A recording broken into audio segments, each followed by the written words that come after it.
ನಮಸ್ಕಾರ. G Kannada news ಡಿಎನ್ಎಗೆ ಸ್ವಾಗತ. ನಾನು ಪ್ರವೀಣ್ ಕುಂಬಾರ್. ಇವತ್ತಿನ ಜಿ ಕನ್ನಡ ನ್ಯೂಸ್ ಡಿಎನ್ಎಲ್ಲಿ ಪ್ರಮುಖ ಸುದ್ದಿಗಳನ್ನು ವಿಶ್ಲೇಷಣೆ ಮಾಡ್ತಾ ಹೋಗೋಣ. ಆ 5 ಸುದ್ದಿಗಳ ಪೈಕಿ ಮೊದಲ ಸುದ್ದಿ ಅಮೆರಿಕ ಮತ್ತು ಇರಾನ್ ನಡುವೆ ಆಗ್ತಾ ಇರುವಂಥ ಬೆಳವಣಿಗೆ. ನಾವು ನಿನ್ನೆಯಷ್ಟೇ ಒಂದು ಸುದ್ದಿಯನ್ನು ಇದೇ ಡಿಎನ್ಎಲ್ಲಿ ವಿಶ್ಲೇಷಣೆ ಮಾಡುವ ಪ್ರಯತ್ನವನ್ನು ಮಾಡಿದ್ವಿ. ಯಾವ ಇಸ್ರೇಲ್ ಮತ್ತು ಅಮೆರಿಕ ಮೋಸ್ತಬಾ ಖಮೇನಿಯವರ ಬದುಕಿನ ಬಗ್ಗೆ, ಅವರು ಜೀವಂತವಾಗಿದ್ದಾರಾ ಅಥವಾ ದಾಳಿಯಲ್ಲಿ ಮೃತಪಟ್ಟು ಹೋಗ್ಬಿಟ್ಟಿದ್ದಾರಾ ಅನ್ನೋದ್ರ ಬಗ್ಗೆ ಅನುಮಾನಗಳನ್ನು ವ್ಯಕ್ತಪಡಿಸ್ತಾ ಇತ್ತಲ್ಲ, ಆ ಅನುಮಾನಗಳು ಮತ್ತೆ ಪುನರಪಿ ಕಾಣಿಸಿಕೊಳ್ಳೋದಕ್ಕೆ ಶುರುವಾಗಿದೆ.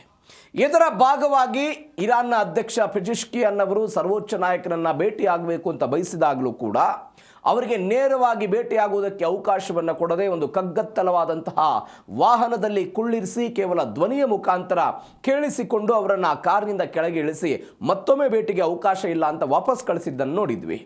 ಅದರಿಂದ ಒಂದು ಗೊಂದಲಗಳು, ಒಂದು ಅನುಮಾನ ಶುರುವಾಗಿತ್ತು. ಮೋಸ್ತಬಾ ಖಮೇನಿ ಬದುಕಿದ್ದಾರಾ ಇಲ್ಲವಾ ಅಂತ.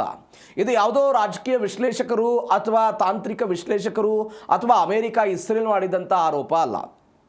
ಹೀಗೆ ಭೇಟಿ ಮಾಡಿದ ನಂತರ ಪೆಜಿಶ್ಕಿಯಾನ್ ವಾಪಸ್ ಬಂದು ಒಂದು ಹೇಳಿಕೆಯನ್ನು ಕೊಟ್ಟಿದ್ರು. ನಾನು ಕೈ ಕುಲ್ಕೋದಕ್ಕೂ ಕೂಡ ಸಾಧ್ಯ ಆಗಲಿಲ್ಲ, ಯಾವ ವ್ಯಕ್ತಿ ಜೊತೆಗೆ ನಾನು ಮಾತನಾಡಿದೆ ಅಂತ ನನಗೆ ಅರಿವು ಬರಲಿಲ್ಲ ಅಂತ ಸ್ವತಃ ಇರಾನ್ನ ಅಧ್ಯಕ್ಷ ಪೆಜಿಶ್ಕಿಯಾನ್ ಕೊಟ್ಟಂತ ಹೇಳಿಕೆ.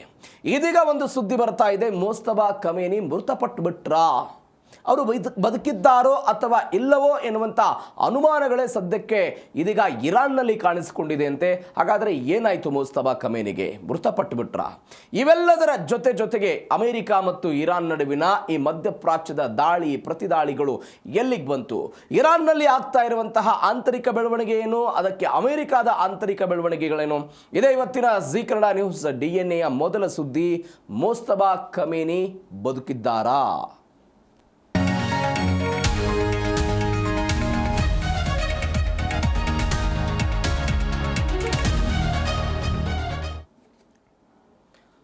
ಇರಾನ್ ಮತ್ತು ಅಮೆರಿಕದ ಈ ಒಟ್ಟಾರೆ ಯುದ್ಧ 5 ತಿಂಗಳ ಈ ಯುದ್ಧದಲ್ಲಿ ಒಂದು ಹಂತಕ್ಕೆ ಬಂದಂತೆ ಇದು ಕಾಣಿಸ್ತಾ ಇದೆ. ನೀವು ನೋಡಿ, ನಾವು ಅನೇಕ ಬಾರಿ ಡಿಎನ್ಎಲ್ಲಿ ಚರ್ಚೆ ಮಾಡಿದ್ದೀವಿ. ಅದು ವಿಯೆಟ್ನಾಂ ವಿರುದ್ಧದ ಯುದ್ಧ, ಇರಾಕ್ ವಿರುದ್ಧದ 8 ವರ್ಷದ ಯುದ್ಧ. ಅಮೆರಿಕ ಆರ್ಥಿಕವಾಗಿ, ಶಸ್ತ್ರಾಸ್ತ್ರಗಳ ವಿಚಾರದಲ್ಲಿ, ಸೈನಿಕರ ವಿಚಾರದಲ್ಲಿ ಒಂದು ರೀತಿಯಾದಂಥ ಹಿನ್ನಡೆಯನ್ನು ಅನುಭವಿಸಿಬಿಟ್ಟಿತ್ತು. ಇದೀಗ ಆ ಪರಿಣಾಮ ಪುನರಪಿ ಅಮೆರಿಕದ ಆರ್ಥಿಕತೆಗೆ ಅಥವಾ ಅಮೆರಿಕಕ್ಕೆ ಆಗುತ್ತಾ ಎನ್ನುವಂಥ ಆತಂಕ ಸಹಜವಾಗಿ ಬರ್ತಾ ಇದೆ. ಹೀಗಾಗಿ ಅಮೆರಿಕ ಏನು ಆಲೋಚನೆ ಮಾಡ್ತಾ ಇದೆ, ಈ ಯುದ್ಧದಿಂದ ಗೌರವಯುತವಾಗಿ ನಾವು ಎಕ್ಸಿಟ್ ಆಗಬೇಕು ಅಂತ. ಈ ರಾಜತಾಂತ್ರಿಕ ಭಾಷೆಯಲ್ಲಿ ಗೌರವಿತ ಎಕ್ಸಿಟ್ ಅಂತ ಕರೀತಾರೆ ಇದನ್ನು. ಹೆಂಗೆ? ಈ ಮಾತುಕತೆ ಅಥವಾ ಉಭಯ ದೇಶಗಳು ಒಂದು ಒಪ್ಪಂದವನ್ನು ಮಾಡಿಕೊಂಡು ಆ ಒಪ್ಪಂದಕ್ಕೆ ಬದ್ಧರಾಗಿ ಈ ಯುದ್ಧವನ್ನು ಕೊನೆಗಾಣಿಸಿ ಬಿಡುವಂತಹ ಒಂದು ಗೌರವಯುತವಾಗಿ ಯುದ್ಧದಿಂದ ಹೊರಗಡೆ ಬರುವುದು. ಆ ಗೌರವಯುತವಾಗಿ ಯುದ್ಧದಿಂದ ಹೊರಗೆ ಬರುವುದಕ್ಕೆ ಅಮೆರಿಕದ ಅಧ್ಯಕ್ಷ ಡೊನಾಲ್ಡ್ ಟ್ರಂಪ್ ಮತ್ತು ಅಮೆರಿಕದ ಬೇರೆ ಬೇರೆ ಅಧಿಕಾರಿಗಳು ಒಂದು ಆಲೋಚನೆ ಮಾಡ್ತಿದ್ದಾರೆ ಎನ್ನುವಂಥ ಡೀಟೇಲ್ಸ್ ಬರ್ತಾ ಇದೆ. ಯಾಕೆ? ಅಮೆರಿಕದ ಬಳಿ ಶಸ್ತ್ರಾಸ್ತ್ರಗಳ ಕೊರತೆ ಆಗ್ತಾ ಇದೆ. ಅಮೆರಿಕವು ಕೂಡ ಈ ಯುದ್ಧವನ್ನು ಯಾವ ರೀತಿಯಾಗಿ ಪರಿಗಣನೆ ತೆಗೆದುಕೊಂಡಿತ್ತು, ಅದರ ವಿರುದ್ಧವಾಗಿ ಈ ಯುದ್ಧ ಪ್ರಗತಿ ಕಂಡಿದ್ದನ್ನು ನೋಡಿದ್ವಿ. ಎಲ್ಲ ಕಾರಣಕ್ಕಾಗಿಯೂ ಕೂಡ ಇಂಥದ್ದೊಂದು ಬೆಳವಣಿಗೆ ಸದ್ಯಕ್ಕೆ ಆಗ್ತಾ ಇದೆ. ಇವೆಲ್ಲದರ ನಡುವೆ ಮಸೂದ್ ಪೆಜಿಶ್ಕಿಯಾನ್ ಭೇಟಿ ಮಾಡಿದಂಥ ವ್ಯಕ್ತಿ ಯಾರು? ಮೋಸ್ತಬಾ ಖಮೇನಿಯನ್ನೇ ಅವರು ಭೇಟಿ ಮಾಡಿ ಮಾತುಕತೆ ನಡೆಸ್ಕೊಂಡು ಬಂದ್ರ? ಈ ಎಲ್ಲದರ ಬಗ್ಗೆಯೂ ಕೂಡ ದೊಡ್ಡ ಮಟ್ಟದ ಚರ್ಚೆ ಆಗ್ತಾ ಇದೆ. ಏನೇನಾಯಿತು ಮಧ್ಯಪ್ರಾಚ್ಯದಲ್ಲಿ? ಮೊದಲ ಸುದ್ದಿಯಲ್ಲಿ ಡೀಟೇಲ್ಸ್ ಆಗಿ ನೋಡ್ತಾ ಹೋಗೋಣ. ಮೋಸ್ತಬಾ ಖಮೇನಿ ಸಾವು ? ಅಯತಲ್ಲಾ ಅಲಿ ಖಮೇನಿಯವರ ಪುತ್ರ ಮೋಸ್ತಬಾ ಖಮೇನಿ ಅವರ ತಂದೆ ಮೃತಪಟ್ಟ ನಂತರ ಇರಾನನ್ನು ನಡೆಸಿಕೊಂಡು ಹೋಗುವಂಥ ಜವಾಬ್ದಾರಿಯನ್ನು ತೆಗೆದುಕೊಂಡಿದ್ರು ಎನ್ನುವಂಥ ಸುದ್ದಿಗಳು ಬಂದಿತ್ತು. ಆದರೆ ಯಾವ ಕಚೇರಿಯನ್ನು ಗುರಿಯಾಗಿಸಿಕೊಂಡು ಎಲ್ಲಿ ಸಭೆಯನ್ನು ಮಾಡ್ತಾ ಇದ್ರು, ಆ ಸಭೆಯ ನೇತೃತ್ವವನ್ನು ಅಥವಾ ಆ ಸಭೆಯನ್ನು ಗುರಿಯಾಗಿಸಿಕೊಂಡು ಇಸ್ರೇಲ್ನ ಮೊಸಾದ್ ಮತ್ತು ಅಮೆರಿಕದ CIA ಕೇಂದ್ರೀಕರಿಸಿಕೊಂಡು ದಾಳಿ ಮಾಡಿತ್ತು. ನೀವು ನೋಡಿ, ಆ ದಾಳಿಯ ಪ್ರಖರತೆ ಮತ್ತು ಆ ದಾಳಿಯ ಗುರಿ ಹೆಂಗಿತ್ತು ಅಂತ ಹೇಳಿದ್ರೆ, ಅಯತಲ್ಲಾ ಅಲಿ ಖಮೇನಿ ಅವರಿಗೆ ಕೊಟ್ಟಿರುವಂತಹ ಒಂದು ಸೀಕ್ರೆಟ್ ಬಂಕರನ್ನು ಬಿಟ್ಟು ಯಾವುದೇ ಕಾರಣಕ್ಕಾಗಿಯೂ ಕೂಡ ಹೊರಗಡೆ ಬರ್ತಾ ಇರಲಿಲ್ವಂತೆ. ಆ ಸೀಕ್ರೆಟ್ ಬಂಕರ್ನಲ್ಲೇ ಇದ್ದು ಒಟ್ಟಾರೆ ಆಡಳಿತವನ್ನು ನೋಡ್ಕೊಳ್ತಾ ಇದ್ರು. ಆದರೆ ಅವತ್ತು ಯಾರಿಗೂ ಕೂಡ ಗೊತ್ತಾಗದಂತೆ ಸೀಕ್ರೆಟ್ ಬಂಕರ್ನಿಂದ ಹೊರಗಡೆ ಬಂದು ತಮ್ಮದೇ ಆದಂಥ ಒಂದು ಕಚೇರಿ ಅಥವಾ ಮನೆ ಅಂತ ನಾವೇನು ಕರಿತೀವಿ, ಅದರಲ್ಲಿ ಮಿಲಿಟರಿ ಅಧಿಕಾರಿಗಳ ಜೊತೆಗೆ ಸೇರಿಕೊಂಡು ಕುಟುಂಬದವರು ಕೂಡ ಇದರಲ್ಲಿ ಅವರ ಜೊತೆಗೆ ಒಂದು ಸಭೆ ಮಾಡ್ತಾ ಇದ್ರು. ಈ ಸಭೆಯನ್ನು ಕೇಂದ್ರೀಕರಿಸಿಕೊಂಡು ಅಮೆರಿಕಾದವರು ದಾಳಿ ಮಾಡಿದರು, ಇಸ್ರೇಲ್ನವರು ದಾಳಿ ಮಾಡಿದರು. ಅದಾದ ನಂತರ ಅಯತಲ್ಲಾ ಅಲಿ ಖಮೇನಿ ಮೃತಪಟ್ಟರು. ಅವರು ಮೃತಪಟ್ಟ ಅನೇಕ ದಿನಗಳ ನಂತರ ಅಂತ್ಯಕ್ರಿಯೆ ಆಯಿತು. ಈಗ ಯಕ್ಷ ಪ್ರಶ್ನೆ ಬಂದಿರೋದು ಯಾರು? ಮೋಸ್ತಬಾ ಖಮೇನಿ. ನಾನು ಅನೇಕ ಬಾರಿ ಹೇಳಿದ್ದೀನಿ, ರೆಜಿಮಿ ಚೇಂಜ್ ಮಾಡಬೇಕನ್ನೋದು ಉದ್ದೇಶ ಯಾರ್ದಾಗಿತ್ತು? ಅಮೆರಿಕದ್ದಾಗಿತ್ತು. ಅಯತಲ್ಲಾ ಅಲಿ ಖಮೇನಿ ಬಂದ್ರ, ಅವ್ರ ನೆಕ್ಸ್ಟ್ ಯಾರು ಖಮೇನಿ ಬರ್ತಾರೆ? ಅವರ ಮಗ ಪುತ್ರ ಮೋಸ್ತಬಾ ಖಮೇನಿ ಬರ್ತಾರೆ. ಹೀಗಾಗಿ ಖಮೇನಿ ಎನ್ನುವಂತಹ ಈ ಆಡಳಿತದ ಅಧಿಕಾರಿಗಳ ಪಟ್ಟಿ ಏನಿದೆಯಲ್ಲ, ಒಬ್ಬರಾದ ನಂತರ ಮತ್ತೊಬ್ಬ ಖಮೇನಿಗಳು ಬರ್ತಾನೆ ಇರ್ತಾರೆ. ಅಮೆರಿಕದ ಉದ್ದೇಶ ಏನಾಗಿತ್ತು, ಇವರನ್ನು ಮುಗಿಸಬೇಕು ಅಂತ. ಇದೀಗ ಮೋಸ್ತಬಾ ಖಮೇನಿ ಅವರ ಬದುಕಿನ ಬಗ್ಗೆ, ಅವರ ಆರೋಗ್ಯದ ಬಗ್ಗೆ ಗಂಭೀರವಾದಂತಹ ಆಕ್ಷೇಪಣೆಗಳು ಸದ್ಯಕ್ಕಿರೋದು. ಯಾವುದೇ ಕ್ಷಣದಲ್ಲಾದರೂ ಕೂಡ ಮೋಸ್ತಬಾ ಖಮೇನಿಯವರ ಸಾವಿನ ಸುದ್ದಿ ಬರಬಹುದು ಅಂತ ಹೇಳಲಾಗ್ತಾ ಇದೆ. ಫೆಬ್ರವರಿ 28ನೇ ತಾರೀಕಿಗೆ ಇದೆಲ್ಲ ಆಯಿತು. ಅಧಿಕಾರ ವಹಿಸಿಕೊಂಡ ನಂತರ ಅವರು ಸಾರ್ವಜನಿಕವಾಗಿ ಕಾಣಿಸಿಕೊಳ್ಳಿಲ್ಲ. ನಿನ್ನೆ ಅದರ ಬಗ್ಗೆ ನಾವು ಸುದೀರ್ಘವಾಗಿ ಹೇಳಿದ್ವಿ.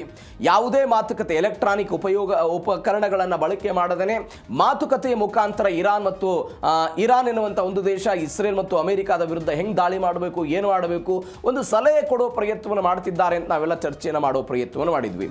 ಆದರೆ ಈಗ ಬರ್ತಾ ಇರುವಂತಹ ಮಾಹಿತಿ ಪ್ರಕಾರ ಅವರು ಸಾವಿನ ದವಡೆಯಲ್ಲಿದ್ದಾರೆ.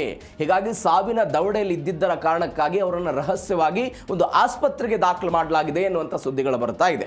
ನಾನು ಇದನ್ನು ಅನೇಕ ಬಾರಿ ಹೇಳಿದ್ದೀನಿ. ರಷ್ಯಾಕ್ಕೆ ಅವರನ್ನು ಕರೆದುಕೊಂಡು ಹೋಗಲಾಗಿತ್ತಂತೆ. ಮಾಸ್ಕೋದ ಒಂದು ದೊಡ್ಡ ಆಸ್ಪತ್ರೆಯಲ್ಲಿ ಅವರಿಗೆ ಟ್ರೀಟ್ಮೆಂಟ್ ಕೊಡಲಾಗಿತ್ತಂತೆ. ಇದರ ಮುತುವರ್ಜಿಯನ್ನು ಸ್ವತಃ ಪುಟಿನ್ ಅವರೇ ತೆಗೆದುಕೊಂಡಿದ್ದರಂತೆ. ಆ ಪರಿಪ್ರಮಾಣದಲ್ಲಿ ಈ ಭೀಕರ ದಾಳಿಯಲ್ಲಿ ಅವರು ಆಘಾತಗಳಿಗೆ ಅಥವಾ ಅಪಘಾತಗಳಿಗೆ ಒಳಗಾಗಿದ್ದರು ಎನ್ನುವಂಥ ಸುದ್ದಿಗಳು ಬಂದಿತ್ತು. ಆದರೆ ಇದೀಗ ಒನ್ಸ್ ಅಗೇನ್ 28ರ ದಾಳಿಯ ಪರಿಣಾಮ ಮತ್ತಷ್ಟು ಮಗದಷ್ಟು ಈ ನೋವುಗಳು, ಅದಾದ ನಂತರ ಅವರ ಸಾವಿನ ದವಡೆಗೆಲ್ಲ ಹತ್ತಿರ ಆಗ್ತಾ ಇದ್ದಾರೆ ಎನ್ನುವಂಥ ಸುದ್ದಿಗಳು ಬರ್ತಾ ಇದೆ. ಹೀಗಾಗಿ ಅವರನ್ನು ರಹಸ್ಯವಾಗಿ ಆಸ್ಪತ್ರೆಗೆ ಕರೆದುಕೊಂಡು ಹೋಗಿದ್ದಾರೆ ಅಂತ ಹೇಳಲಾಗ್ತಾ ಇದೆ. ಹೀಗಾಗಿ ನೋಡೋಣ ಏನಾಗುತ್ತೆ ಆ ಬೆಳವಣಿಗೆ. ಒಂದು ವೇಳೆ ಮೋಸ್ತಬಾ ಖಮೇನಿಯು ಕೂಡ ಮೃತಪಟ್ಟು ಬಿಟ್ಟರೆ, ಅಂತ ಸುದ್ದಿ ಏನಾದರೂ ಇರಾನ್ನಿಂದ ಬಂದರೆ ಅದು ಇರಾನ್ಗೆ ದೊಡ್ಡ ಮಟ್ಟದ ಆತಂಕವನ್ನು ತಂದಿಡುವಂತಹ ಸುದ್ದಿ. ಯಾಕೆ ಅಂತ ಹೇಳಿದ್ರೆ, ಅಯತಲ್ಲಾ ಅಲಿ ಖಮೇನಿಯ ನಂತರ ಮುಂಬರುವಂತಹ ಮೋಸ್ತಬಾ ಖಮೇನಿ ಒಬ್ಬ ಪ್ರಖರವಾಗಿದ್ದಾರೆ. ತಂದೆಗಿಂತಲೂ ಕೂಡ ಇವರು ಹೆಚ್ಚು ಪ್ರಖರವಾಗಿ ಪರಮಾಣನ್ನು ಹೊಂದೋದಕ್ಕೆ ಬಯಸ್ತಿದ್ದಾರೆ ಅಂತ ನಾವೆಲ್ಲ ನೋಡಿದ್ವಿ. ಹೀಗಾಗಿ ಆ ವಿಚಾರದಲ್ಲಿ ಏನಾಗುತ್ತೆ ನೋಡೋಣ. ಎಲ್ಲದರ ಜೊತೆಗೆ ಡೊನಾಲ್ಡ್ ಟ್ರಂಪ್ ಮರ್ಯಾದೆ ಉಳಿಸಿಕೊಳ್ಳೋದಕ್ಕೆ ಪರದಾಟವನ್ನು ನಡೆಸ್ತಿದ್ದಾರೆ ಅಂತ. ಮರ್ಯಾದೆ ಉಳಿಸ್ಕೊಳ್ಳೋದಕ್ಕೆ ಪರದಾಟವನ್ನು ನಡೆಸ್ತಾ ಇದ್ದಾರೆ. ಇರಾನ್ ಮೇಲೆ ಬಾಂಬ್ ಹಾಕೋದ್ರಿಂದ ಮಾತ್ರ ಜಯ ಸಿಗಲ್ಲ ಅಂತ ಅಮೆರಿಕಾದ ಸೇನೆ ಹೇಳ್ತಾ ಇದೆ. ಹೀಗಾಗಿ ಇದರಿಂದ ಹೊರಗಡೆ ಬರುವುದಕ್ಕೆ, ಗೌರವಯುತವಾಗಿ ಹೊರಗಡೆ ಬರುವುದಕ್ಕೆ ಡೊನಾಲ್ಡ್ ಟ್ರಂಪ್ ಒಂದು ಆಲೋಚನೆ ಮಾಡ್ತಿದ್ದಾರೆ, ದಾರಿಯನ್ನು ಹುಡುಕ್ತಾ ಇದ್ದಾರೆ ಅಂತ ಸದ್ಯಕ್ಕೆ ಬರ್ತಾ ಇರುವಂಥ ಮಾಹಿತಿ. ಈ ಡೊನಾಲ್ಡ್ ಟ್ರಂಪ್ ಇವತ್ತು ಗೌರವಯುತ ಎನ್ನುವಂಥ ಪದವನ್ನು ಬಳಕೆ ಮಾಡ್ತಿದ್ದಾರೆ. ಆಫ್ರ್ಯಾಮ್ ಅನ್ನುವಂಥ ಒಂದು ಸ್ಟ್ರಾಟಜಿ ಕರೀತಾರೆ ಇದನ್ನು ರಾಜತಾಂತ್ರಿಕ ಭಾಷೆಯಲ್ಲಿ. ಇವತ್ತು ಈ ಸ್ಟ್ರಾಟಜಿ ಬಗ್ಗೆ ಡೊನಾಲ್ಡ್ ಟ್ರಂಪ್ ಅವರು ಆಲೋಚನೆ ಮಾಡ್ತಾ ಇರ್ಬೋದು. ಆದರೆ ಈ ಸ್ಟ್ರಾಟಜಿಯ ಹೊರತಾಗಿಯೂ ಕೂಡ ಡೊನಾಲ್ಡ್ ಟ್ರಂಪ್ ಯುದ್ಧದಿಂದ ಹೊರಗಡೆ ಬರಬೇಕು ಅಂತ ಅನೇಕ ಬಾರಿ ಆಲೋಚನೆಯನ್ನು ನೋಡಿದ್ದೀವಿ. ಹೀಗಾಗಿನೇ ಇರಾನ್ ವಿರುದ್ಧ ಅವರು ಷರತ್ತುಗಳನ್ನು ಹಾಕಿದ್ದು, ಇರಾನ್ ವಿರುದ್ಧ ಆರ್ಥಿಕ ದಿಗ್ಬಂಧನಗಳನ್ನು ಹಾಕಿದ್ದು, ಮಾತುಕತೆಗೆ ಬರಬೇಕು ಅಂತ ಹೇಳಿದ್ದು. ಇರಾನ್ನವರು ಮೊದಲು ಬುದ್ಧಿವಂತರು ಅಂದರು, ಅವರು ಹೇಡಿಗಳು ಅಂತಂದ್ರು, ಅವರು ಹುಚ್ಚರು ಅಂತ ಕರೆಯುವ ಪ್ರಯತ್ನವನ್ನು ಮಾಡಿದ್ರು. ಒಟ್ಟಾರೆ ಮಾತುಕತೆಯ ಮುಖಾಂತರ ಇದ್ರ ಬಗೆಹರಿಸಬೇಕು ಅನ್ನೋ ಪ್ರಯತ್ನವನ್ನು ಇದೀಗ ಮಾಡ್ತಾ ಇದ್ದಾರೆ. ಬಿಕಾಸ್ ಅಮೆರಿಕಾದ 18 ಜನ ಸೈನಿಕರು ಮೃತಪಟ್ಟಿದ್ದಾರೆ, 687ಕ್ಕೂ ಅಧಿಕ ಜನ ಸೈನಿಕರು ಗಾಯಗೊಂಡಿದ್ದಾರೆ. ಹೀಗಾಗಿ ಒಂದು ಸುರಕ್ಷಿತ ನಿರ್ಗಮನವನ್ನು ಅಮೆರಿಕ ಕೂಡ ಬಯಸ್ತಾ ಇದೆ ಅಂತೆಲ್ಲ ಹೇಳಲಾಗ್ತಾ ಇದೆ. ಏನಿದೆ ಹಾಗಾದರೆ ಆಫ್ರ್ಯಾಮ್ ಅಂತ ಹೇಳಿದರೆ ಏನು? ಇದರ ಅರ್ಥ ಇಷ್ಟೇ: ಯಾವುದೇ ಅಪಮಾನವನ್ನು ಅನುಭವಿಸದೆ ಗೌರವಯುತವಾಗಿ ಯುದ್ಧ ಮತ್ತು ಸಂಘರ್ಷದಿಂದ ಹಿಂದೆ ಸರಿಯುವಂತಹ ಮಾರ್ಗ ಅಂತ ಎಲ್ಲ ಹೇಳಲಾಗ್ತಾ ಇದೆ. ಇದರ ಭಾಗವಾಗಿ ಅಮೆರಿಕದ ಜಂಟಿ ಮುಖ್ಯಸ್ಥರ ಸಮಿತಿ ಅಧ್ಯಕ್ಷ ಜನರಲ್ ಡ್ಯಾನ್ ಖೈನ್ ಇರಾನ್ ವಿರುದ್ಧದ ಮಿಲಿಟರಿ ಕ್ರಮಗಳನ್ನು ಮತ್ತಷ್ಟು ತೀವ್ರಗೊಳಿಸೋದ್ರಿಂದ ಪರಿಸ್ಥಿತಿ ಉಲ್ಬಣಗೊಂಡು ಉಲ್ಟಾ ಹೊಡಿಬೋದು ಅಂತೆಲ್ಲ ಲೆಕ್ಕಾಚಾರ ಹಾಕಿದ್ದಾರೆ ಅಂತ ಸದ್ಯಕ್ಕೆ ಬರ್ತಾ ಇರುವಂಥ ಮಾಹಿತಿ. ನೀವು ನೋಡಿ, ಅಮೆರಿಕ ಹೀಗೆ ಗೌರವಯುತವಾಗಿ ಬಂದ ಮೊದಲ ಯುದ್ಧ ಅಂತ ಹೇಳಿದರೆ ಅದು 1962 ಕ್ಯೂಬನ್ ಕ್ಷಿಪಣಿ ಬಿಕ್ಕಟ್ಟಾಗಿತ್ತು. ಏನಾಗಿತ್ತು ಆ ಸಮಯದಲ್ಲಿ ಅಂತ ಹೇಳಿದ್ರೆ, ಅಮೆರಿಕ ಒಂದು ಪ್ರದೇಶವನ್ನು ವಶಕ್ಕೆ ತೆಗೆದುಕೊಳ್ಳೋ ಹೋಗೋ ಪ್ರಯತ್ನವನ್ನು ಮಾಡಿತ್ತು ಕ್ಯೂಬಾ ದೇಶದಲ್ಲಿ. ಅದನ್ನು ತನ್ನ ಹಿಡಿತಕ್ಕೆ ತೆಗೆದುಕೊಳ್ಳೋ ಪ್ರಯತ್ನವನ್ನು ಮಾಡಿತ್ತು. ಕ್ಯೂಬಾವನ್ನು ನೀವು ಯಾಕೆ ನಿಮ್ಮ ವಶಕ್ಕೆ ತೆಗೆದುಕೊಳ್ತೀರಿ ಅಂತ ಸೋವಿಯತ್ ರಷ್ಯಾ ಅದರ ಮೇಲೆ ಅಟ್ಯಾಕ್ ಮಾಡೋ ಪ್ರಯತ್ನವನ್ನು ಮಾಡಿತ್ತು. ಆ ಯುದ್ಧ ದೀರ್ಘವಾಗಿ ಹೋಗುತ್ತೆ, ಬೆಳವಣಿಗೆಗಳಾಗುತ್ತೆ. ಅದಾದ ನಂತರ ಅಮೆರಿಕಾದ ಒಂದು ನಿರ್ಧಾರಕ್ಕೆ ಬರ್ತಾರೆ. ಅಮೆರಿಕಾದ ಅವತ್ತಿನ ಅಧ್ಯಕ್ಷರಾದಂಥ ಜಾನ್ ಎಫ್ ಕೆನಡಿ ಅವರು ಸೋವಿಯತ್ ಒಕ್ಕೂಟದ ಜೊತೆಗೆ ಮಾತುಕತೆಯನ್ನು ನಡೆಸಿ ಗೌರವಯುತವಾಗಿ ಮೊಟ್ಟ ಮೊದಲ ಬಾರಿಗೆ ಅಮೆರಿಕ ಈ ಯುದ್ಧದಿಂದ ಹೊರಗಡೆ ಬಂದಿತ್ತು. ಪುನರಪಿ 61ರ ಇತಿಹಾಸವನ್ನು ಅಮೆರಿಕಾದವರು ಇದೀಗ ಮರಕಳಿಸ್ಕೊಳ್ತಾರ? ಏನಾಗುತ್ತೆ ಕಾದ್ ನೋಡ. ಇದು ಒಂದು ಬೆಳವಣಿಗೆ. ಇವೆಲ್ಲದರ ಜೊತೆಗೆ ಒಗ್ಗಟ್ಟಿನ ಮಂತ್ರ ಒಳಗೊಳಗೆ ಬಿರುಕು. ಅಮೆರಿಕ ಮೇಲಿಂದ ಮೇಲೆ ನಾವು ಒಗ್ಗಟ್ಟಾಗಿದ್ದೀವಿ, ಶಸ್ತ್ರಾಸ್ತ್ರಗಳ ಕೊರತೆ ಇಲ್ಲ, ಎಲ್ಲವೂ ಕೂಡ ನಮಗೇನು ಬೇಕೋ ಎಲ್ಲವೂ ಕೂಡ ಇದೆ ಅಂತ ಹೇಳಿಕೊಳ್ಳುವ ಪ್ರಯತ್ನವನ್ನು ಮಾಡುತ್ತೆ. ಆದರೆ ಎರಡೂ ದೇಶಗಳಲ್ಲೂ ಕೂಡ ಆಂತರಿಕವಾಗಿ ಕೆಲವೊಂದಿಷ್ಟು ಅಶಾಂತಿಗಳು, ಬೆಳವಣಿಗೆಗಳಾಗ್ತಾ ಇದ್ದದ್ದನ್ನು ನೋಡಿದ್ದೀವಿ. ಇದಕ್ಕೆ ಬೆಸ್ಟ್ ಎಕ್ಸಾಂಪಲ್ ಇರಾನ್ನದ್ದು. ಯಾಕೆ ಪೆಜಿಶ್ಕಿಯಾನ್ ಮೋಸ್ತಬಾ ಖಮೇನಿಯವರನ್ನು ಭೇಟಿ ಮಾಡೋದಕ್ಕೆ ಪ್ರಯತ್ನವನ್ನು ಪಟ್ಟರು ಅನ್ನೋದಕ್ಕೆ ನಾನು ಇನ್ನೇ ಕಾರಣ ಹೇಳಿದೆ. ಯಾವ IRGC ಪಡೆ ಸರ್ವೋಚ್ಚ ನಾಯಕನ ಅಧೀನದಲ್ಲಿ ಇರುತ್ತೋ ಆ ಸರ್ವೋಚ್ಚ ನಾಯಕನ ಅಧೀನದಲ್ಲಿರುವಂಥ IRGC ವಿದೇಶಾಂಗ ಇಲಾಖೆಯ ವಿಚಾರಕ್ಕೆ ಸಂಬಂಧಪಟ್ಟಂತೆ ಮತ್ತು ದೇಶದ ಭದ್ರತೆಯ ವಿಚಾರಕ್ಕೆ ಸಂಬಂಧಪಟ್ಟಂತೆ ತಾನೇ ಏಕಾಏಕಿಯಾಗಿ ನಿರ್ಣಯಗಳನ್ನು ತೆಗೆದುಕೊಳ್ತಾ ಇದೆ, ಅಧ್ಯಕ್ಷರನ್ನು ಮೂಲಗುಂಪೆ ಮಾಡಿಬಿಟ್ಟಿದೆ ಎನ್ನುವಂತಹ ಆರೋಪಗಳನ್ನು ಯಾರು ಮಾಡಿದ್ರು? ಪೆಜಿಶ್ಕಿಯಾನ್ ಮಾಡಿದ್ರು. ಇದರ ಜೊತೆಗೆ ಇರಾನ್ನಲ್ಲಿ ಒಂದು ಬೆಳವಣಿಗೆ ಆಗಿತ್ತು. ವಿದೇಶಾಂಗ ಇಲಾಖೆಯ ಸಚಿವರಾಗಿದ್ದಂಥ ಅಬ್ಬಾಸ್ ಅಬ್ಬಾಸ್ ರಾಗ್ಜಿಯು ಕೂಡ ಏಕಾಏಕಿಯಾಗಿ ಏಕಸ್ವಾಮ್ಯದಿಂದ ನಿರ್ಣಯಗಳನ್ನು ತೆಗೆದುಕೊಳ್ತಾ ಇದ್ದಾರೆ. ಅವರು ಅಮೆರಿಕಾದ ಪರವಾಗಿ ಒಂದು ಸಾಫ್ಟ್ ಕಾರ್ನರ್ ಅನ್ನು ತೋರಿಸ್ತಾ ಇದ್ದಾರೆ. ಆ ಸಾಫ್ಟ್ ಕಾರ್ನರ್ ಬೇಡ, ನಮ್ಗೆ ಯಾವ ಕಾರಣಕ್ಕಾಗಿಯೂ ಕೂಡ ಅಮೆರಿಕಾದ ಜೊತೆಗೆ ಮಾತುಕತೆಗಳು ಬೇಡ, ನಂಬದು ಇರೋದು ಏಕಾಏಕಿಯಾಗಿ ಅಮೆರಿಕಾದ ವಿರುದ್ಧ ಹೋರಾಟ ಮಾಡೋದು, ಅಮೆರಿಕಾದ ಮಾತುಕತೆಗಳಿಗೆ ನಾವು ಯಾವುದೇ ಕಾರಣಕ್ಕಾಗಿಯೂ ಕೂಡ ಬಗ್ಗಬಾರದು ಅನ್ನೋದು ಇರಾನ್ನ ನಿಲುವಾಗಿತ್ತು. ಅದಕ್ಕೆ ತದ್ವಿರುದ್ಧವಾಗಿ ವಿರೋಧವಾದಂತಹ ಚರ್ಚೆಗಳು. ಇನ್ನು ಅಮೆರಿಕಾದ ವಿಚಾರಕ್ಕೆ ಬಂದರೆ ಏನು ಬೆಳವಣಿಗೆ ಆಗಿತ್ತು ಅಂತ ಹೇಳಿದರೆ, ಏನು ಬೆಳವಣಿಗೆಗಳಾಗಿತ್ತು ಅಂತ ಹೇಳಿದ್ರೆ, ಇವರು ಅಲ್ಲಿರುವಂತಹ ಸೈನಿಕ ಪಡೆಯ ಮುಖ್ಯಸ್ಥರುಗಳು, ಅಲ್ಲಿರುವಂತಹ ಎಲ್ಲ ಬೇರೆ ಬೇರೆ ನಾಯಕರುಗಳೆಲ್ಲ ಏನು ಹೇಳ್ತಾ ಇದ್ರು, ಇದು ಖಾಲಿ ಆಗಿಬಿಟ್ಟಿದೆ ಅಂತ ಒಂದು ವರದಿಯೂ ಕೂಡ ಬಂದಿತ್ತು. ಶಸ್ತ್ರಾಸ್ತ್ರಗಳು ಕೊರತೆ ಆಗಿಬಿಟ್ಟಿದೆ. ಕೆಲವೊಂದಿಷ್ಟು ಜನ ವಿರೋಧ ಮಾಡ್ತಾ ಇದ್ದಾರೆ ಸೆನೆಟ್ನಲ್ಲಿ, ಕೆಲವೊಂದಿಷ್ಟು ಜನ ಪರವಾಗಿ ಮತವನ್ನು ಹಾಕ್ತಾ ಇರೋದನ್ನು ನೋಡ್ತಾ ಇದ್ದೀವಿ. ಹೀಗಾಗಿ ಉಭಯ ದೇಶಗಳಲ್ಲಿ ಆಂತರಿಕವಾಗಿ ಕಚ್ಚಾಟಗಳಿರೋದು, ಭಿನ್ನಾಭಿಪ್ರಾಯಗಳಿರೋದನ್ನು ನಾವೆಲ್ಲ ನೋಡ್ತಾ ಇದ್ದೀವಿ. ಈ ಎಲ್ಲದರ ಜೊತೆಗೆ ಹಾರ್ಮುಜ್ ಜಲಸಂಧಿ ಹೊಸ ಸಂಧಾನದ ಪ್ಲಾನ್ ಅಂತೆ. ಏನಿದು? ಇರಾನ್ ಮತ್ತು ಒಮಾನ್ ನಡುವೆ ಹಾರ್ಮುಜ್ ಜಲಸಂಧಿಯನ್ನು ಮರು ತೆರೆಯುವುದಕ್ಕೆಲ್ಲ ಒಪ್ಪಂದ. ಇದರ ಬಗ್ಗೆ ನಾವು ಕಳೆದ 2-3 ದಿನಗಳಿಂದ ಚರ್ಚೆಯನ್ನು ಮಾಡ್ತಾ ಇದ್ದೀವಿ. ಒಂದು ಒಪ್ಪಂದವನ್ನು ಮಾಡ್ಕೊಳ್ತಾ ಇದ್ದಾರೆ. ಆಗಮನ ಮತ್ತು ನಿರ್ಗಮನಕ್ಕಾಗಿ ತಮ್ಮದೇ ಆದಂಥ ಒಂದು ಮಾರ್ಗವನ್ನು ಮಾಡಿಕೊಂಡು ಅಲ್ಲಿ ಆಗಮನ ಮತ್ತು ನಿರ್ಗಮನಕ್ಕೆ ಒಂದು ವ್ಯವಸ್ಥೆಯನ್ನು ಮಾಡಿಕೊಳ್ಳೋದು ಅಂತ. ಜಾಗತಿಕ ತೈಲ ಪೂರೈಕೆಗಾಗಿ ಸಂಘರ್ಷದ ಹಾದಿಯನ್ನು ಬಿಟ್ಟು ಸಂಧಾನಕ್ಕೆಲ್ಲ ಒಪ್ಪಿಗೆಯನ್ನು ಕೊಡ್ತಾ ಇದ್ದಾರೆ ಅವರು. 5 ತಿಂಗಳ ಬಳಿಕ ಮತ್ತೆ ತೈಲ ಇಂಧನದ ರಫ್ತೆಲ್ಲ ಆರಂಭ ಆಗುತ್ತಂತೆ. ಅಮೆರಿಕ ಮತ್ತು ಇರಾನ್ ನಡುವೆ ಒಂದು ಸಂಧಾನ ನಡೆಸೋದಕ್ಕೆ ಅಂತಾರಾಷ್ಟ್ರೀಯ ವೇದಿಕೆ ಆಗ್ತಾ ಇದೆ. ಹಾರ್ಮುಜ್ ಜಲಸಂಧಿ ಏನಾದರೂ ಮರುತಂದ್ರೆ ಈ ತೈಲ ಬೆಲೆಗಳ ದರವೂ ಕೂಡ ಏರಿಕೆ ಆಗುವುದನ್ನು ನೋಡ್ತಾ ಇದ್ದೀವಿ. ಇದರ ಭಾಗವಾಗಿ ಒಮಾನ್ ಯಾವ ಪಾತ್ರವನ್ನು ವಹಿಸುತ್ತೆ ಅನ್ನೋದು ಸದ್ಯಕ್ಕಿರುವಂತಹ ಕುತೂಹಲ ಇದೆ. ಯಾಕಂದರೆ ಇದೇ ಒಮಾನ್ ಮೊದಲ ಬಾರಿಗೆ ಇರಾನ್ ಮತ್ತು ಅಮೆರಿಕಾದ ನಡುವೆ ಮಾತುಕತೆ ಆಗುವುದಕ್ಕೆ ಒಂದು ಮೊದಲ ಹಂತದ ವೇದಿಕೆಯಾಗಿ ಪರಿಣಮಿಸಿತ್ತು. ಹೀಗಾಗಿ ಈ ಒಮಾನ್ನ ನೇತೃತ್ವದಲ್ಲಿ ಒನ್ಸ್ ಅಗೇನ್ ಹಾರ್ಮುಜ್ ಜಲಸಂಧಿ ಮುಕ್ತ ಆಗಿ ಎಲ್ಲ ವಾಣಿಜ್ಯ ಹಡಗುಗಳು ಸ್ವತಂತ್ರದಿಂದ ಯಾವ ದಾಳಿಗೆ ಭೀತಿಗೆ ಒಳಗಾಗದೆ, ವಿಮೆ ಹಣವೂ ಕೂಡ ಹೆಚ್ಚಾಗದೆ ಸ್ವತಂತ್ರವಾಗಿ ಓಡೋದಕ್ಕೆ ಸಾಧ್ಯವಾದರೆ ಅದು ಒಟ್ಟಾರೆ ತೈಲ ಮಾರುಕಟ್ಟೆ ಮೇಲೆ ದೊಡ್ಡ ಮಟ್ಟದ ಪರಿಣಾಮ ಬೀರುತ್ತೆ. ಹೀಗಾಗಿ ಏನಾಗುತ್ತೆ ಕಾದು ನೋಡೋಣ. ಇದು ಜೀ ಕನ್ನಡ ನ್ಯೂಸ್ DNA ಮೊದಲ ಸುದ್ದಿ. ಇನ್ನು ಎರಡನೇ ಸುದ್ದಿಗೆ ಹೋಗೋದಾದರೆ ಅದು ರಷ್ಯಾ ಮತ್ತು ಅಮೆರಿಕಕ್ಕೆ ಸಂಬಂಧಪಟ್ಟಂತಹ ಸುದ್ದಿ. ಅದು ಭಾರತಕ್ಕೆ ಏಟು ಕೊಡುವಂತಹ ಸುದ್ದಿ ಇದೆ. ಭಾರತಕ್ಕೆ ಏಟು ಅಂತ ಹೇಳಿದ್ರೆ ಅದು ಸುಂಕದ ವಿಚಾರದಲ್ಲಿ. ನೋಡಿ, ರಷ್ಯಾ ಮತ್ತು ಉಕ್ರೇನ್ ನಡುವೆ ಯುದ್ಧ ಶುರುವಾದಾಗ ಯುರೋಪಿಯನ್ ಯೂನಿಯನ್ ಮತ್ತು ಅಮೆರಿಕಾದವರು ಸೇರಿಕೊಂಡು ರಷ್ಯಾವನ್ನು ಬಗ್ಗುಬಡಿಬೇಕು, ರಷ್ಯಾದ ಆರ್ಥಿಕತೆಗೆ ಹೊಡೆತ ಕೊಡಬೇಕು ಅನ್ನುವ ಕಾರಣಕ್ಕಾಗಿಯೇ ಯಾರ್ಯಾರು ರಷ್ಯಾದಿಂದ ಅತಿ ಹೆಚ್ಚು ತೈಲವನ್ನು ತೆಗೆದುಕೊಳ್ತಾ ಇದ್ರು ಅವರ ಸುಂಕವನ್ನು ಏರಿಕೆ ಮಾಡುವ ಪ್ರಯತ್ನವನ್ನು ಮಾಡಿದ್ರು. ಅದರ ಭಾಗವಾಗಿ ಭಾರತಕ್ಕೂ ಕೂಡ 25% ದಂಡನಾತ್ಮಕ ಸುಂಕವನ್ನು ಇದೇ ಡೊನಾಲ್ಡ್ ಟ್ರಂಪ್ ಎನ್ನುವಂತಹ ಅಮೆರಿಕಾದ ಅಧ್ಯಕ್ಷ ಮಹಾಶಯ ವಿಧಿಸಿದ್ದನ್ನು ನೋಡಿದ್ವಿ. ಇದೀಗ ಒನ್ಸ್ ಅಗೇನ್ ಅವರು ಹೇಳ್ತಾ ಇದ್ದಾರೆ, ಸೆನೆಟ್, ಅಮೆರಿಕಾದ ಸೆನೆಟ್ ಏನಿದೆ ಒಂದು ಮಹತ್ವದ ಮಸೂದೆಯೊಂದಕ್ಕೆ ಅಸ್ತು ಅಂತ ಹೇಳಿದೆ. ಆ ಮಸೂದೆಯಲ್ಲಿ 100% ಸುಂಕದ ಕಥೆಯನ್ನು ವಿವರಿಸಲಾಗಿದೆ. ಹಾಗಾದರೆ ಭಾರತಕ್ಕೂ ಕೂಡ 100% ಸುಂಕ ಬೀಳುತ್ತಾ? ಯಾವ್ಯಾವ ದೇಶಗಳನ್ನು ಕೇಂದ್ರೀಕರಿಸಿಕೊಂಡು ಅಮೆರಿಕಾದ ಈ ಸೆನೆಟ್ನಲ್ಲಿ ಇಂಥದ್ದೊಂದು ಮಸೂದೆಯನ್ನು ತೆಗೆದುಕೊಂಡು ಬರಲಾಗಿದೆ? ಯಾವ ಉದ್ದೇಶ? ಎಲ್ಲದರ ಬಗ್ಗೆಯೂ ಕೂಡ ಡೀಟೇಲ್ಸ್ ಆಗಿ ನೋಡ್ತಾ ಹೋಗೋಣ. ಭಾರತಕ್ಕೆ 100% ಸುಂಕದ ಶಾಕ್ ಬೀಳ್ತಾ ಇರೋದು. ನೋಡಿ, 25% ದಂಡನಾತ್ಮಕ ಸುಂಕವನ್ನು ಹಾಕಿದ್ದಾಗಲೇ ದೊಡ್ಡ ಮಟ್ಟದ ಆಕ್ರೋಶಗಳೆಲ್ಲ ವ್ಯಕ್ತವಾಗಿತ್ತು. ಸ್ವತಃ ಡೊನಾಲ್ಡ್ ಟ್ರಂಪ್ ಮತ್ತು ಪ್ರಧಾನಿ ನರೇಂದ್ರ ಮೋದಿ ಅವರೇ ಮಾತುಕತೆಯ ಮುಖಾಂತರ ಇದನ್ನು ಬಗೆಹರಿಸಿದ್ರು. ಅದಾದ 18%ಗೆ ಬಂದರು. ಇತ್ತೀಚೆಗೆ ಯುದ್ಧದ ಸಮಯದಲ್ಲಿ 1 ತಿಂಗಳ ಸಮಯಾವಕಾಶವನ್ನು ಕೊಟ್ಟು ಇಲ್ಲ ನೀವು ತೈಲವನ್ನು ಖರೀದಿ ಮಾಡಬಹುದು ಅಂತ ಇವರೇ ಹೇಳಿದ್ದನ್ನು ನೋಡಿದ್ದೀವಿ.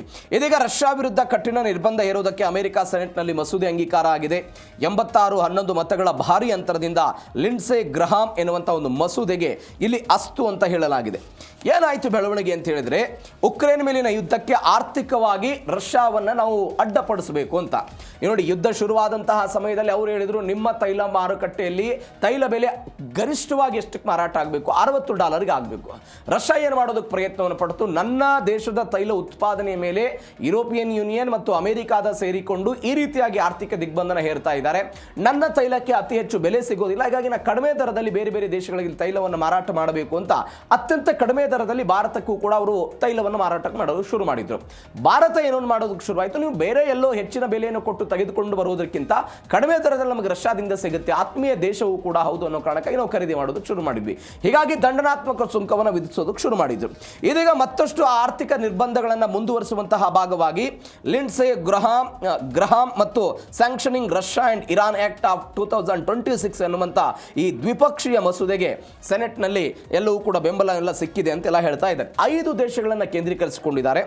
ಒಂದು, ಅತಿ ಹೆಚ್ಚು ಯಾರ್ಯಾರು ಕಚ್ಚಾ ತೈಲ ಮತ್ತು ನೈಸರ್ಗಿಕ ಅನಿಲವನ್ನು ರಷ್ಯಾದಿಂದ ಆಮದು ಮಾಡಿಕೊಳ್ತಾರಲ್ಲ, ಭಾರತ, ಚೀನಾ, ಅಜರ್ಬೈಜಾನ್, ಹಂಗೇರಿ ಮತ್ತು ಸ್ಲೋವಾಕಿಯಾ, ಈ ಎಲ್ಲ ದೇಶಗಳ ಮೇಲೆ 100% ಸುಂಕವನ್ನು ಹೇರೋದಕ್ಕೆ ಅಮೆರಿಕ ಅಧ್ಯಕ್ಷರಿಗೆ ಒಂದು ಅಧಿಕಾರವನ್ನು ಕೊಡ್ತಾ ಇರೋದು.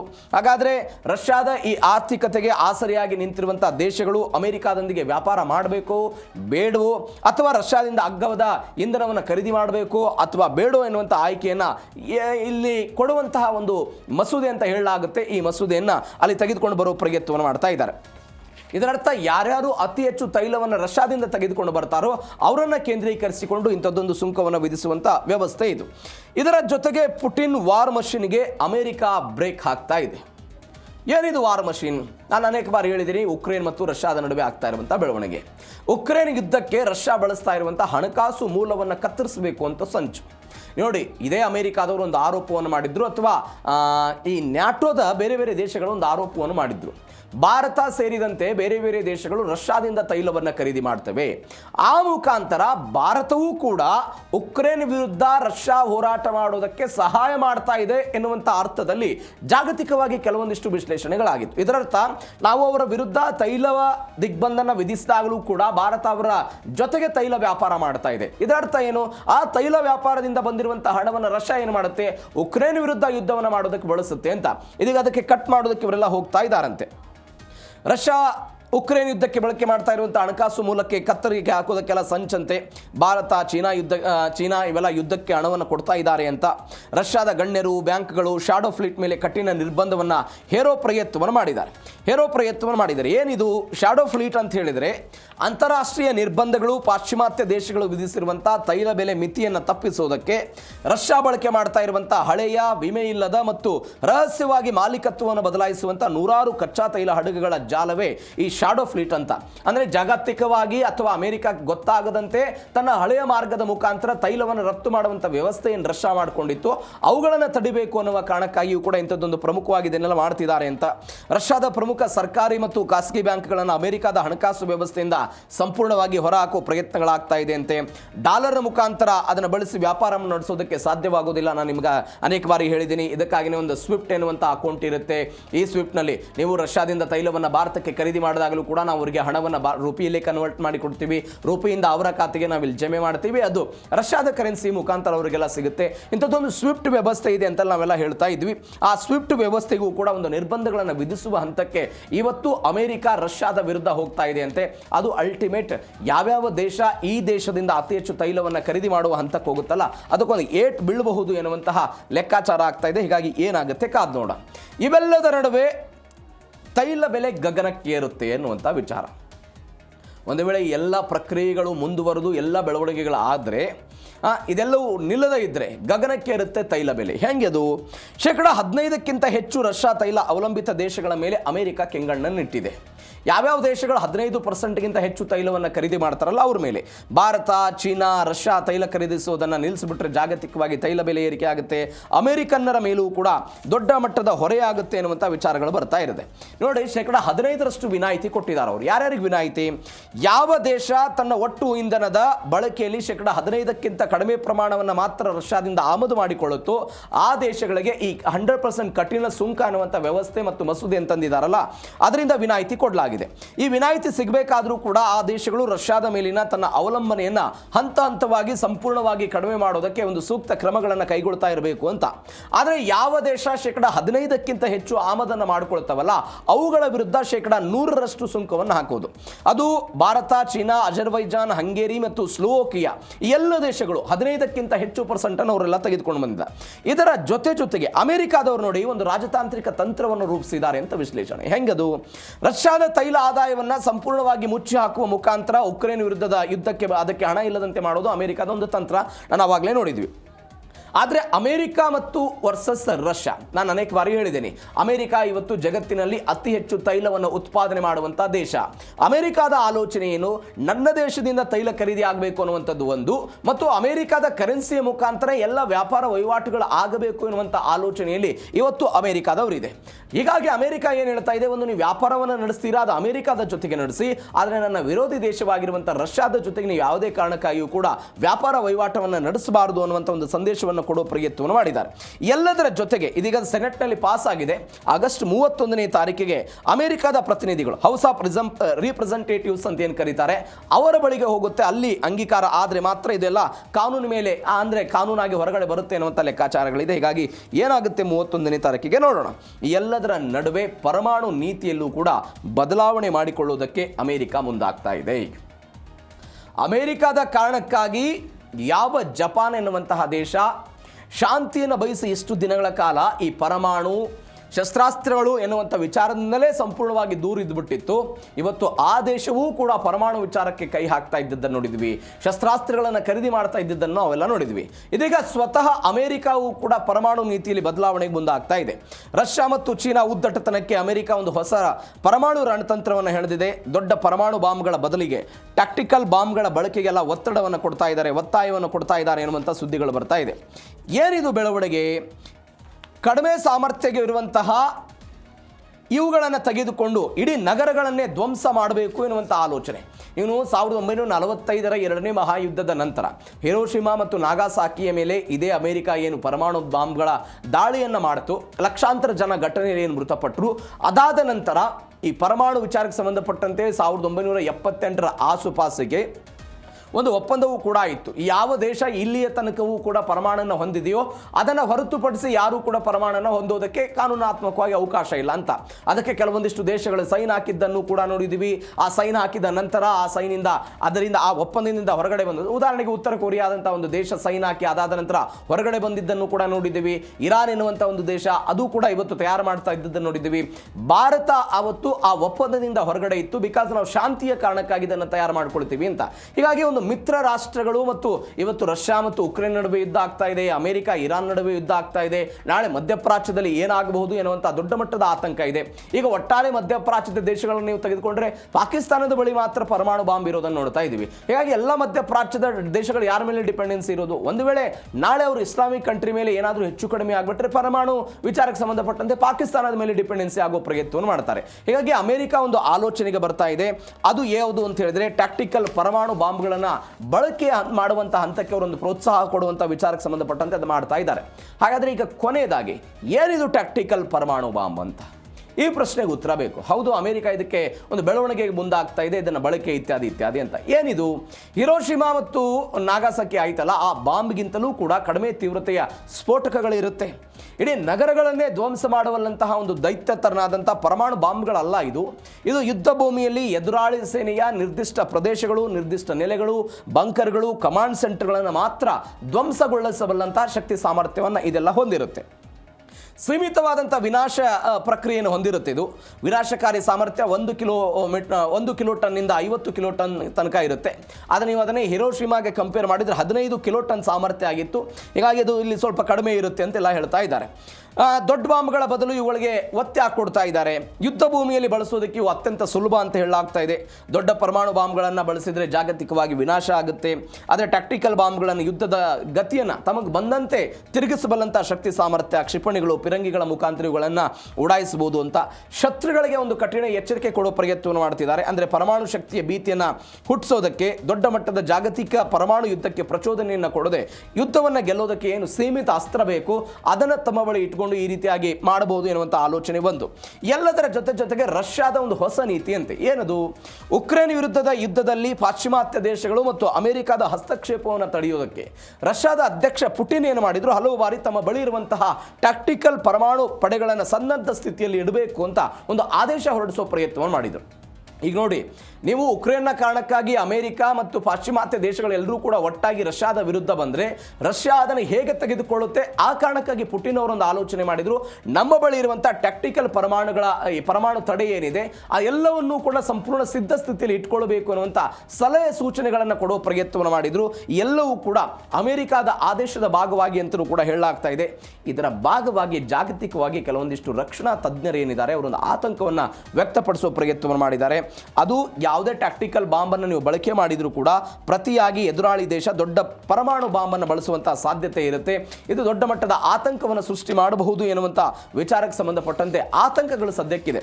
ಈಗ ಯಾವುದೋ ಒಂದು ದೇಶ ಸಣ್ಣ ಮಟ್ಟದ ಈ ಟ್ಯಾಕ್ಟಿಕಲ್ ಪರಮಾಣು ಬಾಂಬನ್ನು ಬಳಕೆ ಮಾಡಬಹುದು, ಆದರೆ ಅದನ್ನು ದಾಳಿಯನ್ನು ಸಹಿಸಿಕೊಂಡಂತಹ ಅಥವಾ ದಾಳಿಯನ್ನು ಎದುರಿಸಿದಂತಹ ಒಂದು ದೇಶ ಅದರ ವಿರುದ್ಧವಾಗಿ ದೊಡ್ಡ ಮಟ್ಟದ ಪರಮಾಣು ಬಾಂಬ್ಗಳನ್ನು ಬಳಕೆ ಮಾಡಿಬಿಟ್ರೆ ಆ ದೇಶದ ಅಸ್ತಿತ್ವಕ್ಕೆ ಏನಾಗುತ್ತೆ, ಆ ದೇಶದ ಅಸ್ತಿತ್ವದ ಪ್ರಶ್ನೆ ಎದುರಾಗ್ಬಿಡುತ್ತಲ್ಲ ಎನ್ನುವಂಥ ಆತಂಕ ದೊಡ್ಡ ಮಟ್ಟದಲ್ಲಿ ಬರ್ತಾ ಇದೆ. ಹೀಗಾಗಿ ಅಮೆರಿಕ, ರಷ್ಯಾ ಮತ್ತು ಉಕ್ರೇನ್ ಈ ಯುದ್ಧದಲ್ಲಿ ಒಟ್ಟಾರೆ ಭಾರತವೂ ಸೇರಿದಂತೆ ನಾನು ಆವಾಗಲೇ ಹೇಳಿದೆ 5 ದೇಶ, ಆ 5 ದೇಶಗಳಿಗೆ ದೊಡ್ಡ ಮಟ್ಟದ ಈ ಹೊಡೆತ ಅಥವಾ ದೊಡ್ಡ ಮಟ್ಟದ ಸುಂಕ ಇತ್ಯಾದಿ ಚರ್ಚೆಗಳು ಸದ್ಯಕ್ಕೆ ಆಗ್ತಾ ಇದೆ.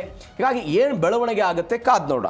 ಇದು ಜೀ ಕನ್ನಡ ನ್ಯೂಸ್ DNA 2ನೇ ಸುದ್ದಿ. ಇನ್ನು 3ನೇ ಸುದ್ದಿಗೆ ಹೋಗೋದಾದರೆ, ಈ ಅಮೆರಿಕಾದ ನೇತೃತ್ವದಲ್ಲಿ ಬೇರೆ ಬೇರೆ ದೇಶಗಳು ಸೇರಿಕೊಂಡು ಒಂದು ನ್ಯಾಟೋ ಪಡೆಯನ್ನು ಮಾಡಿಕೊಂಡಿದ್ದಾರೆ ಅಂತ ನಾನು ಅನೇಕ ಬಾರಿ ಹೇಳಿದ್ದೆ.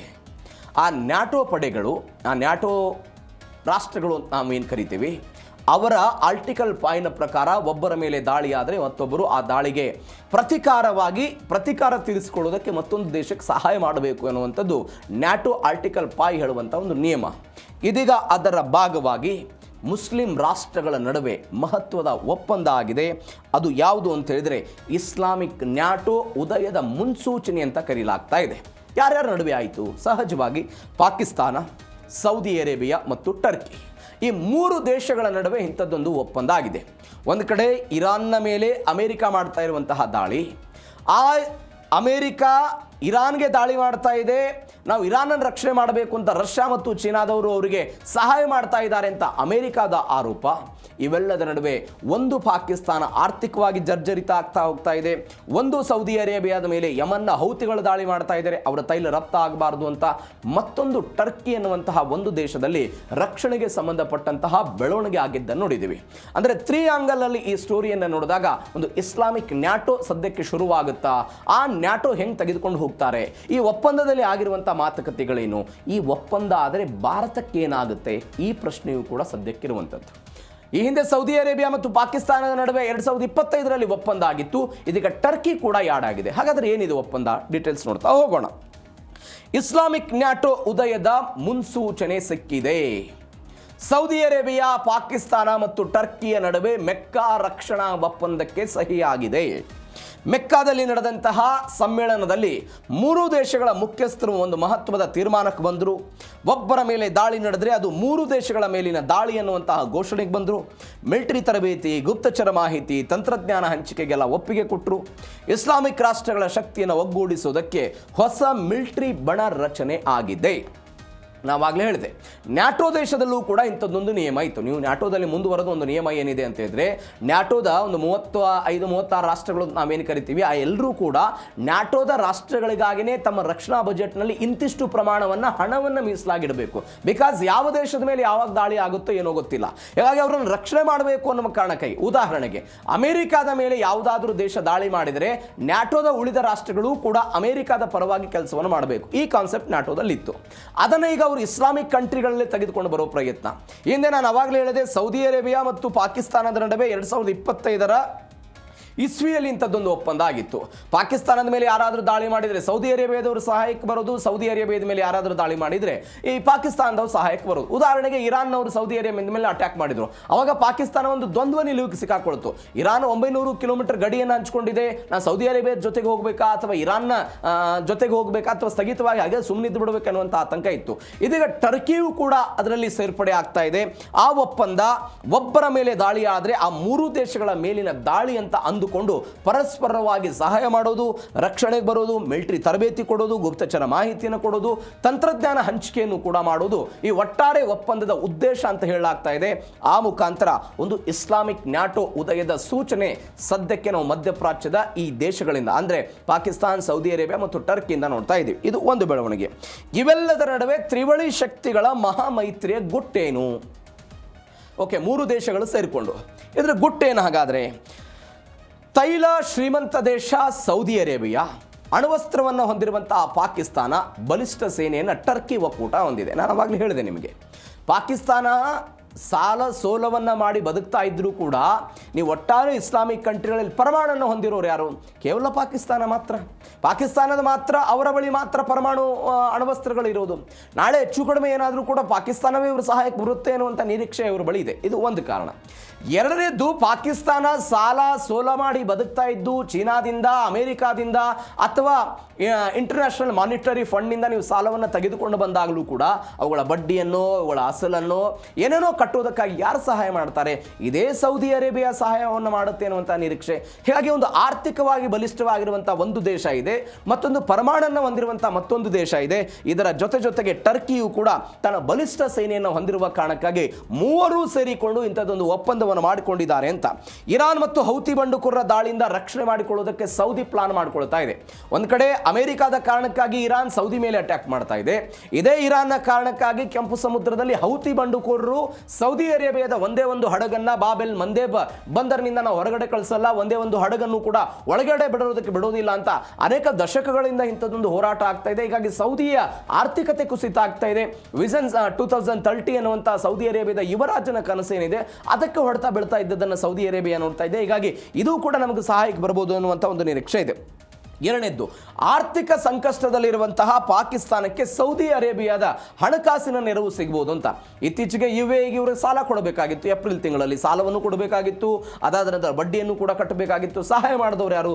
ಸೌದಿ ಅರೇಬಿಯಾ ಸಹಾಯ ಮಾಡುತ್ತೆ ಅನ್ನುವಂಥ ನಿರೀಕ್ಷೆ. ನೀವು ನೋಡಿ, ನಾನು ಅನೇಕ ಬಾರಿ ಹೇಳಿದ್ದೀನಿ, ಸೌದಿಯವರಿಗೆ ಪೈಲಟ್ ತರಬೇತಿಯನ್ನು ಕೊಟ್ಟವರು, ಅವರು ತಮ್ಮದೇ ಆದಂಥ ಒಂದು ಏನೋ ಕಟ್ಟಬೇಕು ಅನ್ನುವಂಥ ಆಲೋಚನೆಯಲ್ಲಿ ಇದ್ದಾಗಲೂ ಕೂಡ ಇವರು ಅದಕ್ಕೆ ಸಹಾಯ ಹೋಗಿದ್ದು, ಅದಾದ ನಂತರ ಅನೇಕ ಸಾವಿರಾರು ಸೈನಿಕರನ್ನು ಕೂಡ ಪಾಕಿಸ್ತಾನ ಸೌದಿ ಅರೇಬಿಯಾಕ್ಕೆ ನೆಲಕ್ಕೆ ಕಳಿಸಿದ್ದನ್ನು ನೋಡ್ತಾ ಇದ್ದೀವಿ.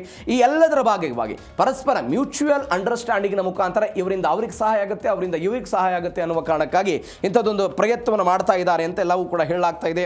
ನ್ಯಾಟೋದ 2ನೇ ಅತಿ ದೊಡ್ಡ ಸೇನೆಯನ್ನ ಟರ್ಕಿಯು ಕೂಡ ಹೊಂದಿದೆ, ಅವರಿಂದ ನಮಗೆ ರಕ್ಷಣೆ ಸಿಗುತ್ತೆ ಅನ್ನುವಂತಹ ಭರವಸೆ ಸೌದಿ ಅರೇಬಿಯಾ ಮತ್ತು ಪಾಕಿಸ್ತಾನಕ್ಕಿದೆ. ಇದು ಸದ್ಯಕ್ಕೆ ಗಮನಿಸಬೇಕಾದಂಥ ಸಂಗತಿ. ಹಾಗಾದರೆ ಈ ಒಪ್ಪಂದದ ಸೀಕ್ರೆಟ್ ಅಂಶ ಏನು? ಯಾವ ಕಾರಣಕ್ಕಾಗಿ ಒಪ್ಪಂದ ಇದು? ಏನೇನು ವಿನಿಮಯ ಆಗುತ್ತೆ? ಗುಪ್ತಚರ ಹಂಚಿಕೆ ಆಗುತ್ತೆ. 3 ದೇಶಗಳ ನಡುವೆ ರಹಸ್ಯ ಮಾಹಿತಿ ವಿನಿಮಯಕ್ಕೆ ಒಪ್ಪಂದಗಳಾಗಿರುವಂಥದ್ದು. ಜಂಟಿ ತರಬೇತಿ ಅಂದರೆ 3 ದೇಶಗಳ ಸೈನಿಕರಿಗೂ ಕೂಡ ಈ ಮರಳುಗಾಡಿನಲ್ಲಿ, ಸೌದಿಯ ಮರಳುಗಾಡಿನಲ್ಲಿ ಕಠಿಣವಾದಂಥ ತರಬೇತಿ ಕೊಡುವಂತಹ ತಾಲೀಮಾಗುತ್ತೆ. ಅದಾದ ನಂತರ ತಂತ್ರಜ್ಞಾನ ವರ್ಗಾವಣೆ, ಟರ್ಕಿ ರಕ್ಷಣಾ ತಂತ್ರಜ್ಞಾನ ಮತ್ತು ಪಾಕಿಸ್ತಾನ ಸೌದಿ ಅರೇಬಿಯಾಕ್ಕೆ ಅದೆಲ್ಲ ಹಸ್ತಾಂತರಗಳಾಗುತ್ತೆ. ಅದಾದ ನಂತರ ಶಸ್ತ್ರಾಸ್ತ್ರ ಮಾರುಕಟ್ಟೆ, ಟರ್ಕಿ ನಿರ್ಮಿತಂಥ ಶಸ್ತ್ರಾಸ್ತ್ರಗಳನ್ನು ಸೌದಿ ಖರೀದಿ ಮಾಡೋದಕ್ಕೆ ಸೌದಿ ತನ್ನ ಹಣಕಾಸಿನ ನೆರವನ್ನು ಕೊಡುತ್ತೆ. ಸೈಬರ್ ಭದ್ರತೆ, ಶತ್ರು ರಾಷ್ಟ್ರಗಳ ಸೈಬರ್ ದಾಳಿಯನ್ನು ತಡೆಯುವುದಕ್ಕೆ ಜಂಟಿ ಡಿಜಿಟಲ್ ಆರ್ಮಿಯನ್ನು ಒಂದು ರಚನೆ ಮಾಡಿಕೊಳ್ತಾರೆ ಅಂತ ಸದ್ಯಕ್ಕೆ ಬರ್ತಾ ಇರುವಂತಹ ಮಾಹಿತಿ. ಅಂದರೆ ಸಂಪೂರ್ಣವಾಗಿ ಈ ಯುದ್ಧದ ರಕ್ಷಣೆಯ ವಿಚಾರದಲ್ಲಿ ಪರಸ್ಪರವಾಗಿ ಎಲ್ಲರೂ ಕೂಡ ಹೇಗೆ ನ್ಯಾಟೋದ ಮಿತ್ರ ರಾಷ್ಟ್ರಗಳು ಪರಸ್ಪರವಾಗಿ ಹಂಚಿಕೊಂಡು ಯಾರ ಪರವಾಗಿ ನಾವು ನಿಲ್ಲಬೇಕು ಅನ್ನುವಂಥ ಒಂದು ಸ್ಟ್ಯಾಂಡಿಗೆ ಅವರೆಲ್ಲ ಬರ್ತಾರಲ್ಲ, ಆ ರೀತಿಯಾಗಿ ಇಂಥದ್ದೊಂದು ಸ್ಟ್ಯಾಂಡಿಗೆ ಬರುವಂಥ ಆಲೋಚನೆಯಲ್ಲಿದ್ದಾರೆ. ಗುಪ್ತಚರ ಹಂಚಿಕೆ ಆಗುತ್ತೆ, ಜಂಟಿ ತರಬೇತಿ ಆಗುತ್ತೆ, ತಂತ್ರಜ್ಞಾನ ವರ್ಗಾವಣೆ ಆಗುತ್ತೆ, ಶಸ್ತ್ರಾಸ್ತ್ರ ಮಾರುಕಟ್ಟೆ ಆಗುತ್ತೆ, ಸೈಬರ್ ಭದ್ರತೆ, ಎಲ್ಲ ಬೆಳವಣಿಗೆಗಳ ಭಾಗವಾಗಿ ಒಪ್ಪಂದ ಆಗಿದೆ. ಹೀಗಾಗಿ ಏನಾಗುತ್ತೆ ಕಾದ್ ನೋಡೋಣ. ಇವೆಲ್ಲದರ ನಡುವೆ ಭಾರತಕ್ಕೆ ಒಂದು ಎಚ್ಚರಿಕೆ ಗಂಟೆ ಅಂತ ಇದನ್ನು ಹೇಳಲಾಗ್ತಾ ಇದೆ. ಓಕೆ, ಸೌದಿ ಅರೇಬಿಯಾದವರು ಒಪ್ಪಂದ ಮಾಡಿಕೊಂಡ್ರು, ಟರ್ಕಿಯವರು ಮಾಡಿಕೊಂಡ್ರು, ಪಾಕಿಸ್ತಾನದವರು ಮಾಡಿಕೊಂಡ್ರು.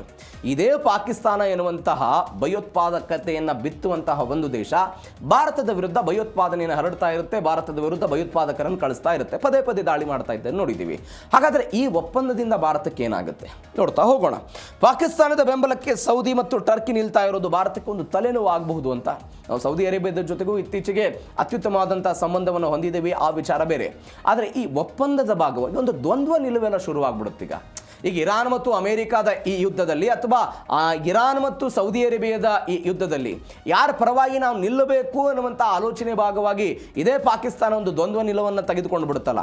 ಈಗ ಸೌದಿ ಅರೇಬಿಯಾದ ಜೊತೆಗೆ ನಾವು ಒಪ್ಪಂದ ಮಾಡ್ಕೊಂಡಿದ್ದೀವಿ, ಒಪ್ಪಂದದ ಭಾಗವಾಗಿ ಅಲ್ಲಿ ಹೋಗಲಿಲ್ಲ ಅಂತ ಹೇಳಿದ್ರೆ ಸಹಜವಾಗಿ ನಮಗೆಲ್ಲ ಏಟು ಬೀಳುತ್ತೆ ಅಂತ, ಒಪ್ಪಂದದ ಉಲ್ಲಂಘನೆ ಆಗ್ಬಿಡುತ್ತೆ ಅಂತ. ಈ ಕಾರಣಕ್ಕಾಗಿ ಏನಾಗುತ್ತೆ ಅಂತ ಕಾಶ್ಮೀರ ವಿಚಾರದಲ್ಲಿ ಈ ದೇಶಗಳು ಒಗ್ಗೂಡಿ ಭಾರತದ ವಿರುದ್ಧ ಧ್ವನಿ ಎತ್ತುವಂಥ ಆತಂಕ ಇದೆ. ಯಾರು ಏನೇ ಧ್ವನಿ ಎತ್ತಿದ್ರು ಕೂಡ ಭಾರತ ವಿಶ್ವಸಂಸ್ಥೆಯಲ್ಲೇ ಹೇಳಿಬಿಟ್ಟಿದೆ, ನೀವು ಜಮ್ಮು ಕಾಶ್ಮೀರ ಮತ್ತು POK ವಿಚಾರಕ್ಕೆ ಸಂಬಂಧಪಟ್ಟಂತೆ ಏನೇ ಮಾತುಕತೆ ಆಗೋದಿದ್ರೂ ಕೂಡ ಅದು ಭಾರತ ಮತ್ತು ಪಾಕಿಸ್ತಾನದ ನಡುವೆ ಮಾತ್ರ ಮಾತುಕತೆ ಆಗಬೇಕು.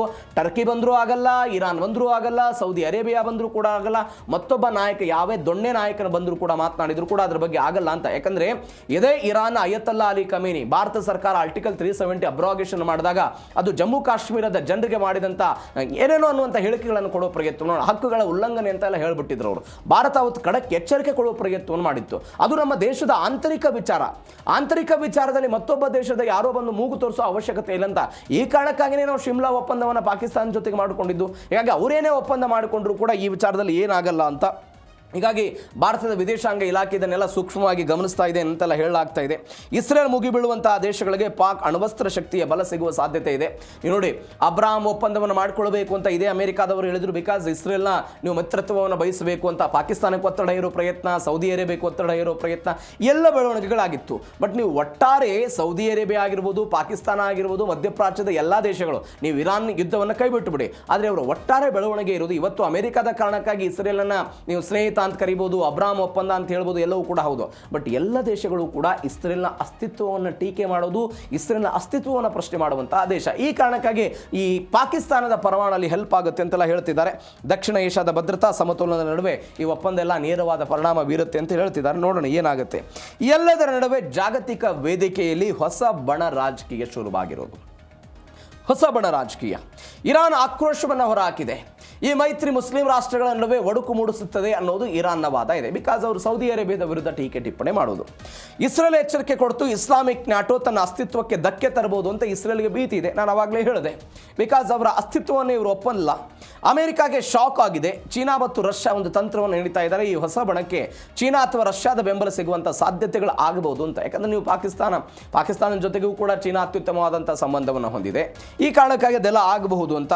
ಮಧ್ಯಪ್ರಾಚ್ಯದಲ್ಲಿ ಅಮೆರಿಕದ ಪ್ರಭಾವ ಕುಗ್ಗಿಸುವುದಕ್ಕೆ ಸ್ವಾವಲಂಬಿ ಮಿಲಿಟರಿ ಮೈತ್ರಿ ಆಗ್ಬೋದು ಅಂತ ಈ ಒಂದು ಕಾರಣ ಸಹಜವಾಗಿ ಇತ್ತು. ಯಾಕಂದರೆ ನೀವು 80ರ ದಶಕದಲ್ಲಿ ಯಾವ ಅಮೆರಿಕ ಬಂದು ಮಧ್ಯಪ್ರಾಚ್ಯದಲ್ಲಿ ತನ್ನ ಠಿಕಾಣಿಯನ್ನು ಹುಡ್ತು, ಸೇನಾ ನೆಲೆಗಳನ್ನು ಸ್ಥಾಪನೆ ಮಾಡಿಕೊಳ್ತು, ಆಗ ಅವತ್ತು ಅವರಿಗೆ ಸಹಾಯ ಬೇಕಾಗಿತ್ತು. ಅದು ಕುವೈತ್ನ ಯುದ್ಧದ ಕಾರಣಕ್ಕಾಗಿ, ಇರಾಕ್ ಯುದ್ಧದ ಕಾರಣಕ್ಕಾಗಿ, ಬೇರೆ ಬೇರೆ ಯುದ್ಧದ ಕಾರಣಕ್ಕಾಗಿ ಅಮೆರಿಕದ ಸೈನಿಕರು, ಅಮೆರಿಕದ ತಂತ್ರಜ್ಞಾನ, ಅಮೆರಿಕದ ನಾಯಕತ್ವ ಎಲ್ಲವೂ ಕೂಡ ಸಹಾಯ ಬೇಕಾಗಿತ್ತು. ಬಟ್ ಇವತ್ತು ಆ ಪರಿಸ್ಥಿತಿ ಬೇರೆ ಆಗಿಬಿಟ್ಟಿದೆ. ಅಮೆರಿಕ ಇವತ್ತು ಏನು ಮಾಡುತ್ತೆ ಅನ್ನುವಂಥ ಆತಂಕ ಇದೆ. ಈ ಎಲ್ಲದರ ನಡುವೆ ಒಂದು ಹೊಸ ಸ್ವಾವಲಂಬಿ ಮಿಲಿಟರಿ ಪಡೆ ಶುರುವಾಗುತ್ತೆ ಅಂತ ಅಂತಾರಾಷ್ಟ್ರೀಯ ವೇದಿಕೆಗಳಲ್ಲಿ ಈ ಮೂರು ದೇಶಗಳು ಇನ್ನು ಮುಂದೆ ಒಂದೇ ಧ್ವನಿಯಲ್ಲಿ ಮಾತುಕತೆ ನಡೆಸ್ತಾರೆ ಅಂತೆ. ಬಟ್ ಸೌದಿ ಅರೇಬಿಯಾ ಅದನ್ನು ಹೆಂಗೆ ನೋಡುತ್ತೆ ಅನ್ನುವಂಥದ್ದು ಒಂದು ಯಕ್ಷ ಪ್ರಶ್ನೆ ಇದೆ. ಬಿಕಾಸ್ ಪಾಕಿಸ್ತಾನ ಎನ್ನುವಂಥ ಒಂದು ದೇಶ ಭಯೋತ್ಪಾದನೆಯನ್ನು ಉತ್ಪಾದನೆ ಮಾಡುತ್ತೆ ಅಂತ ವಿಶ್ವಸಂಸ್ಥೆಯಲ್ಲಿ ಅನೇಕ ದೇಶಗಳು ಮಾತನಾಡ್ತಾ ಇರುವಂತಹ ಸಮಯದಲ್ಲಿ ಅದನ್ನು ಸಮರ್ಥನೆ ಮಾಡ್ಕೊಂಡು ಇವರು ಹೆಂಗೆ ಮುಂದೆ ಬರ್ತಾರೆ ಅನ್ನೋದು ಸದ್ಯಕ್ಕಿರುವಂಥ ಯಕ್ಷ ಪ್ರಶ್ನೆ. ಏನಾಗುತ್ತೆ ನೋಡೋಣ. ಇನ್ನು ಕೊನೆಯದಾಗಿ ಒಪ್ಪಂದದ ವಿರುದ್ಧ ಇರಾನ್ ಗುಡುಗಿಬಿಟ್ಟಿದೆ. ಇರಾನ್ ಗುಡುಗಿದೆ ಅಕ್ಷರಶಃ. ಏನಂತ? ಕೇವಲ ಕಾಗದದ ಒಪ್ಪಂದದಿಂದ ಭದ್ರತೆ ಸಿಗಲ್ಲ ಅಂತ ಇರಾನ್ ಅವರು ಹಂಗಿಸಿದ್ರು. ನೀವು ಕಾಗದದ ಮುಖಾಂತರ ಏನೋ ಒಪ್ಪಂದ ಮಾಡ್ಕೊಂಡ್ರಿ, ಅದ್ರ ಅಂತಿಮವಾಗಿ ಅದು ಏನಾಗುತ್ತೆ ಅನ್ನೋದು ಇರಾನ್ನ ಪ್ರಶ್ನೆ ಇದೆ. ಸೌದಿ ಅರೇಬಿಯಾದ ನೀತಿಗಳ ವಿರುದ್ಧ ಇರಾನ್ ಸಂಸದರೆಲ್ಲ ತೀವ್ರ ಆಕ್ರೋಶವನ್ನು ಹೊರಹಾಕಿದ್ದಾರೆ. ಮುಸ್ಲಿಂ ರಾಷ್ಟ್ರಗಳ ನಡುವೆ ಶೀತಲ ಸಮರ, ಬಣ ರಾಜಕೀಯ ಸದ್ಯಕ್ಕೆ ಶುರುವಾಗಿದೆ. ಅಮೆರಿಕಾದೊಂದಿಗೆ ಸ್ನೇಹ ಬೆಳೆಸಿದಂಥ ಸೌದಿಗೆ ಭದ್ರತೆ ಮರೀಚಿಕೆ ಅಂತ ಇರಾನ್ ಹೇಳ್ತಾ ಇದೆ. ನಾನು ಆವಾಗಲೇ ಹೇಳಿದೆ, ಸೌದಿ ಅರೇಬಿಯಾ ಅಮೆರಿಕ ನನಗೆ ಒಂದು ಭದ್ರತೆಯನ್ನು ಕೊಡಬಹುದು ಎನ್ನುವಂಥ ಆಲೋಚನೆಯಲ್ಲಿ ಇತ್ತು. ಅವರು ನಮ್ಮನ್ನು ರಕ್ಷಣೆ ಮಾಡ್ತಾರೆ ಎನ್ನುವಂಥ ಆಲೋಚನೆ ಇತ್ತು. ಬಟ್ ಇವತ್ತು ಅಮೆರಿಕ, ಸೌದಿ ಅರೇಬಿಯಾ, ಮಧ್ಯಪ್ರಾಚ್ಯದ ಬೇರೆ ಬೇರೆ ದೇಶಗಳು ಅಥವಾ ಅಮೆರಿಕ ಇವತ್ತು ಜಗತ್ತಿನ ಬೇರೆ ಬೇರೆ ದೇಶಗಳ ಯುದ್ಧದ ಮುನ್ನಾಡಳಿತವನ್ನು ನಡೆಸ್ತಾ ಇದೆ. ಉಕ್ರೇನ್ ಯುದ್ಧವನ್ನು ತನ್ನದು ಅಂತ ಭಾವಿಸಿ ಅವರಿಗೆ ಸಹಾಯ ಮಾಡೋ ಪ್ರಯತ್ನವನ್ನು ಮಾಡೋದು. ಹೀಗಾಗಿ ಏನಾಗುತ್ತೆ ಅನ್ನುವಂಥ ಕುತೂಹಲ, ಅದನ್ನು ಇರಾನ್ ಟೀಕೆ ಟಿಪ್ಪಣಿ ಮಾಡಿದೆ. ಈ ಒಪ್ಪಂದದಿಂದ ಮಧ್ಯಪ್ರಾಚ್ಯದಲ್ಲಿ ಶಾಂತಿ ಬದಲಿಗೆ ಅಶಾಂತಿ ಹೆಚ್ಚಳ ಆಗಬಹುದು ಎನ್ನುವಂತಹ ನಿಟ್ಟಿನಲ್ಲಿ ಇರಾನ್ ಅವರೊಂದು ಟೀಕೆ ಟಿಪ್ಪಣಿ ಮಾಡಿದ್ದಾರೆ. ಈಗ ಮೊನ್ನೆ ಈ ನ್ಯಾಟೋ ಶೃಂಗಸಭೆ ಆಯಿತು.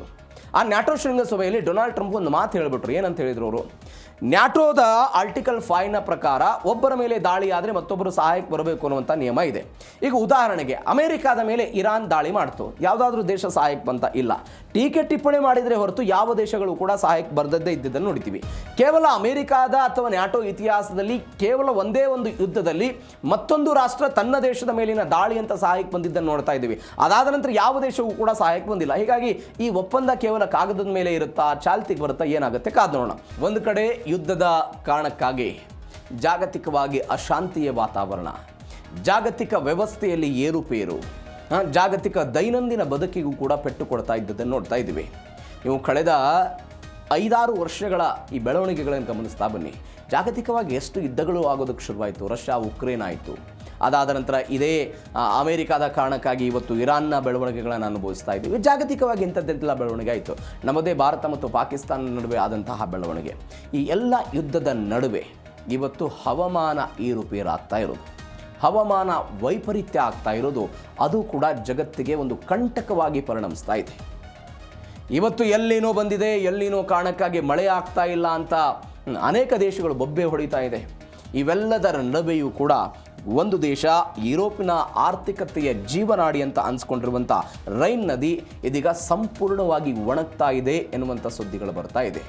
ಯಾವ ರೈನ್ ನದಿಯನ್ನು ತಮ್ಮ ದೇಶದ ಆರ್ಥಿಕ ಬೆನ್ನೆಲುಬು ಅಂತ ಕರೆಸಿಕೊಂಡಿದ್ದಂಥ ಈ ರೈನ್ ನದಿ ಒಣಗಿ ಹೋಗ್ಬಿಟ್ರೆ ಅಲ್ಲಿಯ ಜನರ ಜೀವನ ಪರಿಸ್ಥಿತಿ ಏನಾಗ್ಬೋದು ಎನ್ನುವಂಥದ್ದು ಸದ್ಯಕ್ಕಿರುವಂಥ ಆತಂಕ.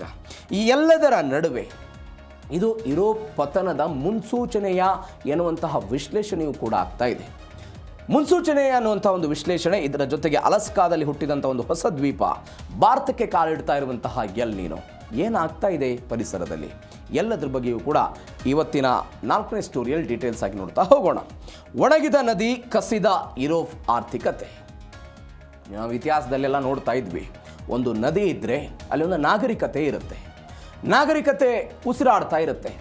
ನಾಗರಿಕತೆ ಹುಟ್ಟೋದೇ ನದಿ ತೀರದಲ್ಲಿ ಅಂತ ನಾವೆಲ್ಲ ಓದಿದ್ದೀವಿ. ಆ ನದಿಯ ಬತ್ತಿ ಹೋದ್ಬಿಟ್ಟ. ಈಗ ನಮ್ಮಲ್ಲಿ ಉದಾಹರಣೆ ಒಂದು ಸರಸ್ವತಿ ನದಿ ಅನ್ನೋದಿತ್ತು, ಸರಸ್ವತಿ ನದಿ ಬತ್ತಿ ಹೋಗ್ಬಿಡ್ತು. ಸರಸ್ವತಿ ನದಿ ಬತ್ತಿ ಹೋದ ನಂತರ ಒಂದು ನಾಗರಿಕತೆ, ಯಾವ ನದಿಯನ್ನು ಒಂದು ನಾಗರಿಕತೆ ನೆಚ್ಚಿಕೊಂಡಿರುತ್ತೋ ಆ ನಾಗರಿಕತೆ ಅವನತಿಯತ್ತಾಗೋದು ಹೋಗ್ತಾ ಇರೋದನ್ನು ನೋಡ್ತಾ ಇದ್ದೀವಿ. ಒನ್ಸ್ ಅಗೇನ್ ಪುನರಪಿ ಆಗ್ತಾ ಇರೋದು. ಯುರೋಪ್ನ ಕೈಗಾರಿಕಾ ಜೀವನಾಡಿ ರೈನ್ ನದಿ 145 ವರ್ಷಗಳಲ್ಲಿ ಕನಿಷ್ಠ ಮಟ್ಟಕ್ಕೆ ಇಳಿದುಬಿಟ್ಟಿದೆ. ಜರ್ಮನಿಯ ಉಕ್ಕು, ರಾಸಾಯನಿಕ, ವಾಹನ ಉದ್ಯಮಕ್ಕೆ ಭಾರಿ ಪೆಟ್ಟು ಬಿದ್ದಿದೆ. ನದಿಯ ಆಳ 4 ಅಡಿಗಿಂತಲೂ ಕೂಡ ಕಡಿಮೆ ನೀರಿದೆ. ಸ್ಥಗಿತ ಹಂತದಲ್ಲಿ ಸರಕು ಹಡಗುಗಳ ಸಂಚಾರ ಇದೆ. 5,000 ಟನ್ ಸಾಗಿಸ್ತಾ ಇದ್ದಂಥ ಹಡಗುಗಳು ಕೇವಲ 1,200 ಟನ್ಗೆ ಸೀಮಿತ ಆಗ್ತಾ ಇರೋದು. ಸರಕು ಸಾಗಣೆ ವೆಚ್ಚ ದುಬಾರಿ ಆಗ್ತಾ ಇದೆ.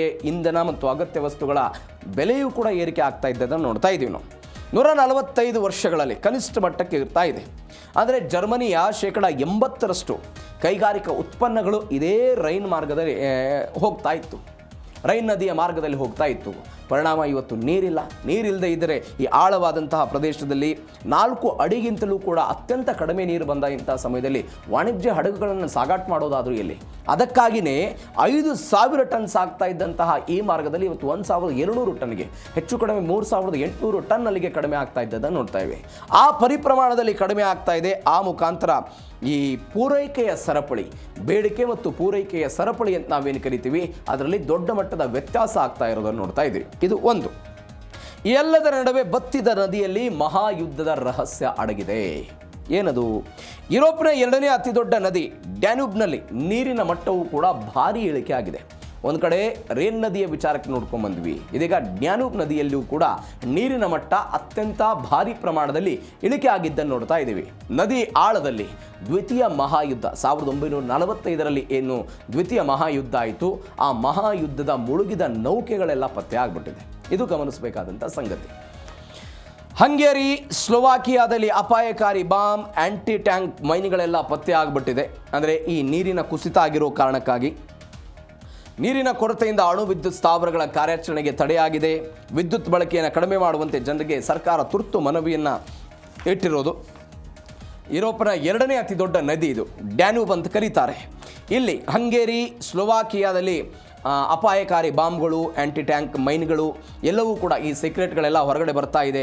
ಭದ್ರತಾ ಆತಂಕವನ್ನು ಹೆಚ್ಚು ಕಾಡ್ತಾ ಇದೆ. ಯಾಕಂದರೆ ಎರಡನೇ ಮಹಾಯುದ್ಧದ ಅವಧಿಯಲ್ಲಿ ಮುಳುಗಿದ್ದಂಥ ನೌಕೆಗಳು ಇವೆಲ್ಲವೂ ಕೂಡ ಸಿಗ್ತಾ ಇದೆ. ಈ ಕಾರಣಕ್ಕಾಗಿ ಭೀಕರ ಇಂಧನ ಬಿಕ್ಕಟ್ಟು ಕೂಡ ಇದೆ. ಈ ಇಂಧನ ಬಿಕ್ಕಟ್ಟನ್ನು ಸರಿದೂಗಿಸಬೇಕು ಅನ್ನುವ ಕಾರಣಕ್ಕಾಗಿ ಈ ವಿದ್ಯುತ್ತನ್ನು ಕಡಿಮೆ ಬಳಸಬೇಕು ಅನ್ನುವಂಥ ಕಾರಣಕ್ಕಾಗಿ ಅಲ್ಲಿ ಸರ್ಕಾರ ಮನವಿಯನ್ನು ಕೂಡ ಮಾಡ್ತಾ ಇದೆ. ಇದು ಒಂದು ಬೆಳವಣಿಗೆ. ಇವೆಲ್ಲದರ ನಡುವೆ ಹಿಮನದಿ ಕರಗಿ ಹೊಸ ದ್ವೀಪ ಸೃಷ್ಟಿಯಾಗಿದೆ. ಜಾಗತಿಕ ತಾಪಮಾನಕ್ಕೆ ಸಂಪೂರ್ಣವಾಗಿ ಅಲಸ್ಕಾದ ಅಲೆಕ್ಸ್ ಹಿಮನದಿ ಕರಗಿ ಹೋಗ್ಬಿಟ್ಟಿರೋ ಘಟನೆ ಇದೆ. ತಾಪಮಾನಕ್ಕೆ ಕರಗಿ ಹೋಗ್ಬಿಟ್ಟಿದೆ. ಹಿಮದ ಪದರು ಕರಗಿ ಪ್ರೊನಾಬ್ ಎನ್ನುವಂಥ ಒಂದು ಹೊಸ ದ್ವೀಪ ಸೃಷ್ಟಿಯಾಗ್ಬಿಟ್ಟಿದೆ. 40 ವರ್ಷಗಳಲ್ಲಿ 5 ಕಿಲೋಮೀಟರ್ನಷ್ಟು ಹಿಂದೆ ಸರಿದಿದೆ ಹಿಮರಾಶಿ. ಮೊನ್ನೆ ಒಂದು ಸುದ್ದಿಯನ್ನು ನೋಡಿದ್ವಿ ನಾವು. ಸಮುದ್ರದ ಮಟ್ಟ ಹೆಚ್ಚಳ ಆಗ್ತಾ ಇದೆ, ತಾಪಮಾನ ಹೆಚ್ಚಳ ಆಗ್ತಾ ಇರುವ ಕಾರಣಕ್ಕಾಗಿ ಈ ಪ್ರಮಾಣ ಜಾಸ್ತಿ ಆಗ್ತಾ ಇದೆ ಅಂತ. ಹೆಂಗೆ ಅದು ಜಾಸ್ತಿ ಆಗ್ತಾ ಹೋಗುತ್ತೋ ಅದು ಜನನಿಬಿಡ ಪ್ರದೇಶಗಳಿಗೂ ಕೂಡ ಒಂದು ಎಚ್ಚರಿಕೆ ಕೊಡ್ತಾ ಹೋಗುತ್ತೆ. ಜನ ಎಲ್ಲಿ ವಾಸ ಮಾಡೋದಕ್ಕೆ ಸಾಧ್ಯ ಆಗುತ್ತೆ? ಎಲ್ಲ ಪ್ರಶ್ನೆಗಳ ನಡುವೆ ಇದೀಗ ಒಂದು ಹಿಮನದಿ ಕರಗಿದ್ದನ್ನು ನೋಡ್ತಾ ಇದ್ವಿ. ಇತ್ತೀಚೆಗೆ ನಾವು ಅಮರನಾಥ ಯಾತ್ರೆಯ ಬಗ್ಗೆಯೂ ಕೂಡ ನೋಡಿದ್ವಿ. ಅಮರನಾಥ ಯಾತ್ರೆ ಶುರುವಾದ ಕೆಲವೇ ದಿನಗಳಲ್ಲಿ ಶಿವಲಿಂಗ ಕರಗಿ ಹೋಗ್ಬಿಟ್ಟಿದ್ದನ್ನು ನೋಡಿದ್ವಿ. ಯಾವ ಕಾರಣಕ್ಕಾಗಿ? ತಾಪಮಾನ ಹೆಚ್ಚಳ ಆಗ್ತಾ ಇದೆ ಅನ್ನುವ ಕಾರಣಕ್ಕಾಗಿ, ಹಿಮಪಾತ ಸಂಪೂರ್ಣವಾಗಿ ಕರಗ್ತಾ ಇದೆ ಅನ್ನುವ ಕಾರಣಕ್ಕಾಗಿ. ಭಾರತದಲ್ಲೂ ಕೂಡ ಅದರ ಎಫೆಕ್ಟ್ ಆಗಿದ್ದನ್ನು ನಾವು ನೋಡಿದ್ವಿ. ಒನ್ಸ್ ಅಗೇನ್ ಇದೀಗ ಅದೇ ಪರಿಣಾಮ ಅಲೆಕ್ಸ್ ಹಿಮನದಿಯಲ್ಲಿ ಆಗಿದೆ. ಹಿಮದ ಪದರ ಕರಿಗೆ ಪ್ರೊನಾಬ್ ಎನ್ನುವಂಥ ಒಂದು ಹೊಸ ದ್ವೀಪ ಸೃಷ್ಟಿಯಾಗಿದೆ. 40 ವರ್ಷಗಳಲ್ಲಿ 5 ಕಿಲೋಮೀಟರ್ನಷ್ಟು ಹಿಮರಾಶಿ ಹಿಂಸರಿದಿದೆ. ಅಲೆಕ್ಸ್ ಸರೋವರದ ವಿಸ್ತೀರ್ಣ 45ರಿಂದ 75 ಚದರ ಕಿಲೋಮೀಟರ್ಗೆ ಏರಿಕೆಯಾಗಿದೆ. ನಾಸಾ ಉಪಗ್ರಹ ಚಿತ್ರಗಳಲ್ಲಿ ಈ ಪ್ರಕೃತಿಯ ಭೀಕರ ರಹಸ್ಯ, ಭೀಕರ ಸತ್ಯ ಸದ್ಯಕ್ಕೆ ಗೊತ್ತಾಗ್ತಾ ಇದೆ. ಆ ಮುಖಾಂತರ ಹಿಮ ಕರಗಿ ಮತ್ತೊಂದು ದ್ವೀಪ ಸೃಷ್ಟಿಯಾಗಿರೋ ಘಟನೆ. ಇದು ಒಂದು ಬೆಳವಣಿಗೆ. ಇವೆಲ್ಲದರ ನಡುವೆ ಪೆಸಿಫಿಕ್ ಕುಗ್ತಾ ಇದೆ. ಅಮಸಿಯ ಆತಂಕ ಇದೀಗ ಕಾಡ್ತಾ ಇರೋದು ಪೆಸಿಫಿಕ್ ಮಹಾಸಾಗರ. ಯಾವ ಪೆಸಿಫಿಕ್ ಮಹಾಸಾಗರದಲ್ಲಿ ಎಲ್ ನೀನೋ ಆಗುತ್ತೆ ಅಂತ ನಾವೆಲ್ಲ ವಿಶ್ಲೇಷಣೆ ಮಾಡ್ತಾ ಇದ್ವಿ. ಹವಾಮಾನ ವೈಪರೀತ್ಯದ ಕಾರಣಕ್ಕಾಗಿ ಇದೀಗ ಅಲ್ಲಿ ಅಮಾವಾಸ್ಯೆಯ ಆತಂಕ ಕಾಡ್ತಾ ಇದೆ. ವಿಶ್ವದ ಅತಿ ದೊಡ್ಡ ಸಾಗರ ಪೆಸಿಫಿಕ್ ಪ್ರತಿ ವರ್ಷ ಕೆಲವು ಸೆಂಟಿಮೀಟರ್ ಕುಸಿತ ಆಗ್ತಾ ಇದೆ. ಇದು ಗಮನಿಸಬೇಕಾದ ಸಂಗತಿ. ಟೆಕ್ಟೋನಿಕ್ ಫಲಕಗಳ ಚಲನೆಯಿಂದ ಭೂಮಿಯ ನಕ್ಷೆ ಬದಲಾಗ್ತಾ ಇದೆ ಅಂತೆ. 20 ವರ್ಷಗಳ ನಂತರ ಏಷ್ಯಾ ಅಮೆರಿಕ ಒಂದಾಗಿ ಅಮಾವಾಸ್ಯೆಯ ಸೃಷ್ಟಿಯಂತೆ. ಹವಾಮಾನ ಮತ್ತು ಸಾಗರ ಪ್ರವಾಹಗಳಲ್ಲಿ ಮಹತ್ವದ ಬದಲಾವಣೆ ಆಗ್ಬೋದು ಎನ್ನುವಂಥ ಮುನ್ಸೂಚನೆ. ಹೀಗಾಗಿ ವಿಜ್ಞಾನಿಗಳು ಒಂದು ಎಚ್ಚರಿಕೆ ಕೊಡುವ ಪ್ರಯತ್ನವನ್ನು ಮಾಡ್ತಾ ಇದ್ದಾರೆ. ಅಂದರೆ ಸುಮಾರು 20 ಕೋಟಿ ವರ್ಷಗಳ ನಂತರ ಏಷ್ಯಾ ಮತ್ತು ಅಮೆರಿಕ ಖಂಡಗಳು ಒಂದಾಗಿ ಅಮಸಿಯಾ ಎನ್ನುವಂಥ ಒಂದು ಹೊಸ ಸೂಪರ್ ಕಾಂಟಿನೆಂಟ್ ಸೃಷ್ಟಿಯಾಗುತ್ತೆ ಅಂತ. ಇದು ತಕ್ಷಣದ ಆತಂಕ ಅಲ್ಲದೆ ಇದ್ದರೂ ಕೂಡ ಈ ಹವಾಮಾನ ವೈಪರೀತ್ಯಗಳು ಅಥವಾ ಈ ಏರಿಳಿತಗಳು ಎಲ್ಲವೂ ಕೂಡ ಕಂಟಿನ್ಯೂ ಆಗ್ತಾ ಹೋಗೋದಾದರೆ ಮುಂದಿನ ಪೀಳಿಗೆಗೆ ಇದು ದೊಡ್ಡ ಮಟ್ಟದ ಹೊಡೆತವನ್ನು ಕೊಡುತ್ತೆ, ಆತಂಕವನ್ನು ತಂದಿಡುತ್ತೆ ಎನ್ನುವಂಥ ಆತಂಕ ಸಹಜವಾಗಿದೆ. ಹೀಗಾಗಿ ಭೂಮಿಯ ದೀರ್ಘಕಾಲೀನ ಭೌಗೋಳಿಕ ವಿಕಾಸದ ಭಾಗ ಇದು. ಹವಾಮಾನ ಸಾಗರ ಪ್ರವಾಹಗಳಲ್ಲಿ ಮಹತ್ವದ ಬದಲಾವಣೆಯ ಮುನ್ಸೂಚನೆಯ ಕೊಡುವ ಜೊತೆಗೆ ಹವಾಮಾನ ವೈಪರೀತ್ಯಗಳು ಕೂಡ ಪರೋಕ್ಷವಾಗಿ ಕಾರಣ ಆಗ್ತಾ ಇದ್ದದನ್ನು ನೋಡ್ತಾ ಇದ್ದೀವಿ. ಇದೆಲ್ಲವೂ ಕೂಡ ಮನುಷ್ಯ ಪ್ರಕೃತಿಗೆ ಕೊಟ್ಟಂಥ ಕೊಡುಗೆ. ಇವತ್ತು ಪ್ರಕೃತಿ ಮನುಷ್ಯನಿಗೆ ಕೊಡ್ತಾ ಇದೆ. ಇದನ್ನು ಅದು ಯಾವುದೇ ದೇಶ ಆಗಿರಲಿ, ಭಾರತ ಆಗಿರಲಿ, ಯುರೋಪ್ ಆಗಿರಲಿ, ಫ್ರಾನ್ಸ್ ಆಗಿರಲಿ, ಮತ್ತೊಂದು ದೇಶ, ಯಾವುದೇ ದೇಶದಲ್ಲೂ ಕೂಡ ಮಾನವ ಏನು ಕೊಟ್ಟ ಅದನ್ನು ವಾಪಸ್ ಇವತ್ತು ರಿಟರ್ನ್ ತೆಗೆದುಕೊಳ್ತಾ ಇದ್ದೇವೆ. ಇವೆಲ್ಲದರ ನಡುವೆ ಭಾರತಕ್ಕೆ ಸೂಪರ್ ಎಲ್ ನೀನೋ ಕಂಟಕ. ಎಲ್ ನೀನೋ ಕಾರಣಕ್ಕಾಗಿಯೇ ಜೂನ್ ತಿಂಗಳಲ್ಲಿ ಮಳೆ ಬರಲಿಲ್ಲ, ಜುಲೈನಲ್ಲಿ ಸ್ವಲ್ಪ ಆಯಿತು, ಆಗಸ್ಟ್ನಲ್ಲಿ ಆಗುತ್ತೆ ಅಂತ ಎಲ್ಲ ಲೆಕ್ಕಾಚಾರ. ಇದೀಗ once again super El Nino ಕಂಟಕ. ಪೆಸಿಫಿಕ್ ಸಾಗರದಲ್ಲಿ ಉಷ್ಣಾಂಶ ಏರಿಕೆಯಾಗಿದೆ. 150 ವರ್ಷಗಳ ದಾಖಲೆಯನ್ನು ಎಲ್ ನೀನೋ ಮುರಿದಿರುವುದು. ಭಾರತದ ಮಾನ್ಸೂನ್ ಮೇಲೆ ನೇರವಾದಂಥ ಪರಿಣಾಮ ಬೀರಿದೆ. ಮಳೆಯ ಕೊರತೆ ಭೀತಿ ಆಗ್ತಾ ಇದೆ. ಎಲ್ ನೀನೋ ಮತ್ತು ಐಒಡಿ ವಿದ್ಯಮಾನಗಳಿಂದ ಏಷ್ಯಾದಲ್ಲಿ ಉಷ್ಣಾಲಯಗಳ ತಾಂಡವಾಡ್ತಾ ಇದೆ. ಕೃಷಿ ಉತ್ಪಾದನೆ ಕುಂಠಿತ ಆಗಿದೆ. ಹಣದುಬ್ಬರ ಏರಿಕೆ ಆಗುವಂಥ ಆತಂಕ. ವಿಶ್ವ ಹವಾಮಾನ ಸಂಸ್ಥೆಯಿಂದಲೂ ಕೂಡ ಜಗತ್ತಿನ ಬೇರೆ ಬೇರೆ ದೇಶಗಳಿಗೆ ಒಂದು ಎಚ್ಚರಿಕೆ ಕೊಡುವ ಪ್ರಯತ್ನವನ್ನು ಮಾಡಲಾಗ್ತಾ ಇದೆ. ಅಂದರೆ ಎಲ್ ನೀನೋ ನಂತರ ಸೂಪರ್ ಎಲ್ ನೀನೋ. ಈ ಸೂಪರ್ ಎಲ್ ನೀನೋ ಅಂತ ಬಂದಾಗ ಏಷ್ಯಾದ ಬೇರೆ ಬೇರೆ ದೇಶಗಳದ್ದು ಪರಿಣಾಮವನ್ನು ಎದುರಿಸೋದು. ಈಗ ಭಾರತವನ್ನು ನಿರೀಕ್ಷೆ ಇಟ್ಟಿತ್ತು ಐಒಡಿ ಧನಾತ್ಮಕ ಆಗಿಬಿಡುತ್ತೆ. ಆ ಐಒಡಿ ಧನಾತ್ಮಕ ಆದಾಗ ನಮಗೇನಾದರೂ ಸಹಾಯ ಆಗ್ಬೋದು ಅಂತ. ಬಟ್ ಅಂತಹ ಬೆಳವಣಿಗೆಗಳ ಸದ್ಯಕ್ಕೆ ಕಾಣಿಸ್ತಾ ಇಲ್ಲ. ಹೀಗಾಗಿ ಇವತ್ತು ಅಲ್ಲಲ್ಲಿ ಸ್ವಲ್ಪ ಮಳೆ ಆಗ್ತಾ ಇದ್ದರೂ ಕೂಡ ನಾಳೆ ದೀರ್ಘಕಾಲದವರೆಗೆ ಮಳೆ ಆಗದೆ ಹೋದರೆ ಕುಡಿಯುವ ನೀರು, ಬೆಳೆಗಳಿಗೆ, ಅದಾದ ನಂತರ ಉತ್ಪಾದನೆ ಕುಂಠಿತ, ಹಣದುಬ್ಬರ ಏರಿಕೆ ಎಲ್ಲ ಸಮಸ್ಯೆಗಳನ್ನು ಕೂಡ ನಾವು ಎದುರಿಸಬಹುದಾದಂಥ ಅನಿವಾರ್ಯತೆ ಇದೆ ಅಂತ ಸದ್ಯಕ್ಕೆ ಬರ್ತಾ ಇರುವಂಥ ಡೀಟೇಲ್ಸು. ಇದು ಜೀ ಕನ್ನಡ ನ್ಯೂಸ್ ಡಿಎನ್ಎಯ 4ನೇ ಸುದ್ದಿ. ಆದರೆ 5ನೇ ಸುದ್ದಿ ಈ ಚೀನಾದ ಉಪಟಳ ಯಾವುದಕ್ಕೆ? ಅರುಣಾಚಲ ಪ್ರದೇಶ ವಿಚಾರಕ್ಕೆ ಸಂಬಂಧಪಟ್ಟಂತೆ. ಈ ಡ್ರ್ಯಾಗನ್ ರಾಷ್ಟ್ರ ಏನು ಮಾಡ್ತಾ ಇತ್ತು, ಈ ಅರುಣಾಚಲ ಪ್ರದೇಶವನ್ನು ಇಟ್ಕೊಂಡು ಪದೇ ಪದೇ ಅಲ್ಲಿ ಗಡಿ ಗ್ರಾಮಗಳನ್ನು ಮಾಡೋದು, ಅವುಗಳಲ್ಲಿ ಅಭಿವೃದ್ಧಿ ಮಾಡೋದು, ರಸ್ತೆಗಳನ್ನು ಮಾಡೋದು. ಚೀನಾ ಪದೇ ಪದೇ ಒಂದು ಕಾಲ್ಪನಿಕ ಹೆಸರುಗಳನ್ನು ಇಡ್ತಾ ಕಿರಿಕಿರಿ ಮಾಡೋ ಪ್ರಯತ್ನವನ್ನು ಮಾಡ್ತಾ ಇತ್ತು. ಆ ಮುಖಾಂತರ ಈ 2020ರಲ್ಲಿ ಗಲ್ವಾನ್ ಕಣಿವೆ ವಿಚಾರಕ್ಕೆ ಸಂಬಂಧಪಟ್ಟಂತೆಯೂ ಕೂಡ ಈ ಒಪ್ಪಂದವನ್ನೇ ಮುರಿದು ಚೀನಾದವರು ಮುಂದೆ ಬಂದುಬಿಟ್ಟಿದ್ರು. ಎಲ್ಲ ಬೆಳವಣಿಗೆಗಳಾಗ್ತಾ ಇತ್ತು. ಈ ಎಲ್ಲದರ ನಡುವೆ ಭಾರತ ಇವತ್ತು ಚೀನಾಕ್ಕೆ ಒಂದು ಎಚ್ಚರಿಕೆ ಕೊಡುವ ಪ್ರಯತ್ನವನ್ನು ಮಾಡಿದೆ, ಅದು ಮ್ಯಾಪ್ನ ಮುಖಾಂತರ. ಭಾರತ ಸರ್ಕಾರ ಅರುಣಾಚಲ ಪ್ರದೇಶದ ಒಂದು 27 ಆಯಕಟ್ಟಿನ ಪ್ರದೇಶಗಳಿಗೆ ಒಂದು ಅಧಿಕೃತವಾಗಿ ಭಾರತೀಯ ಹೆಸರುಗಳನ್ನು ಘೋಷಣೆ ಮಾಡಿದೆ. ಏನೇನಾಯಿತು ಡೀಟೇಲ್ಸ್ ನೋಡ್ತಾ ಹೋಗೋಣ. ಚೀನಾದ ಕುತಂತ್ರಕ್ಕೆ ಭಾರತ ಒಂದು ಮ್ಯಾಪ್ ಏಟನ್ನು ಕೊಟ್ಟಿರೋ ಘಟನೆ ಇದು. ಏನಿದು? ಅರುಣಾಚಲ ಪ್ರದೇಶದ 27 ಪ್ರದೇಶಗಳಿಗೆ 27 ಸ್ಥಳಗಳಿಗೆ ಅಧಿಕೃತ ಹೆಸರನ್ನು ಘೋಷಣೆ ಮಾಡಿದೆ. ಸರ್ವೆ ಆಫ್ ಇಂಡಿಯಾ ಅಧಿಕೃತ ನಕ್ಷೆಯಲ್ಲಿ ಹೊಸ ಹೆಸರುಗಳನ್ನು ದಾಖಲು ಮಾಡಿದ್ದಾರೆ. ಚೀನಾದ ಮರುನಾಮಕರಣದ ಆಟಕ್ಕೆ ಅಂತ್ಯವನ್ನು ಹಾಡೋದಕ್ಕೆ ಮೋದಿ ಸರ್ಕಾರ ಒಂದು ಮಾಸ್ಟರ್ ಪ್ಲಾನ್ ಮಾಡಿತು. ಈ ಅರುಣಾಚಲ ಪ್ರದೇಶ ವಿಚಾರಕ್ಕೆ ಸಂಬಂಧಪಟ್ಟಂತೆ ಅದು ಟಿಬೆಟನ್ನು ಅವರು ವಶಪಡಿಸಿಕೊಂಡ ನಂತರ ಅರುಣಾಚಲ ಪ್ರದೇಶದ ಬೇರೆ ಬೇರೆ ಪ್ರದೇಶಗಳು ನನ್ನದು ಅಂತ ಚೀನಾ ವಾದ ಮಾಡ್ತಾ ಬಂದಿತ್ತು.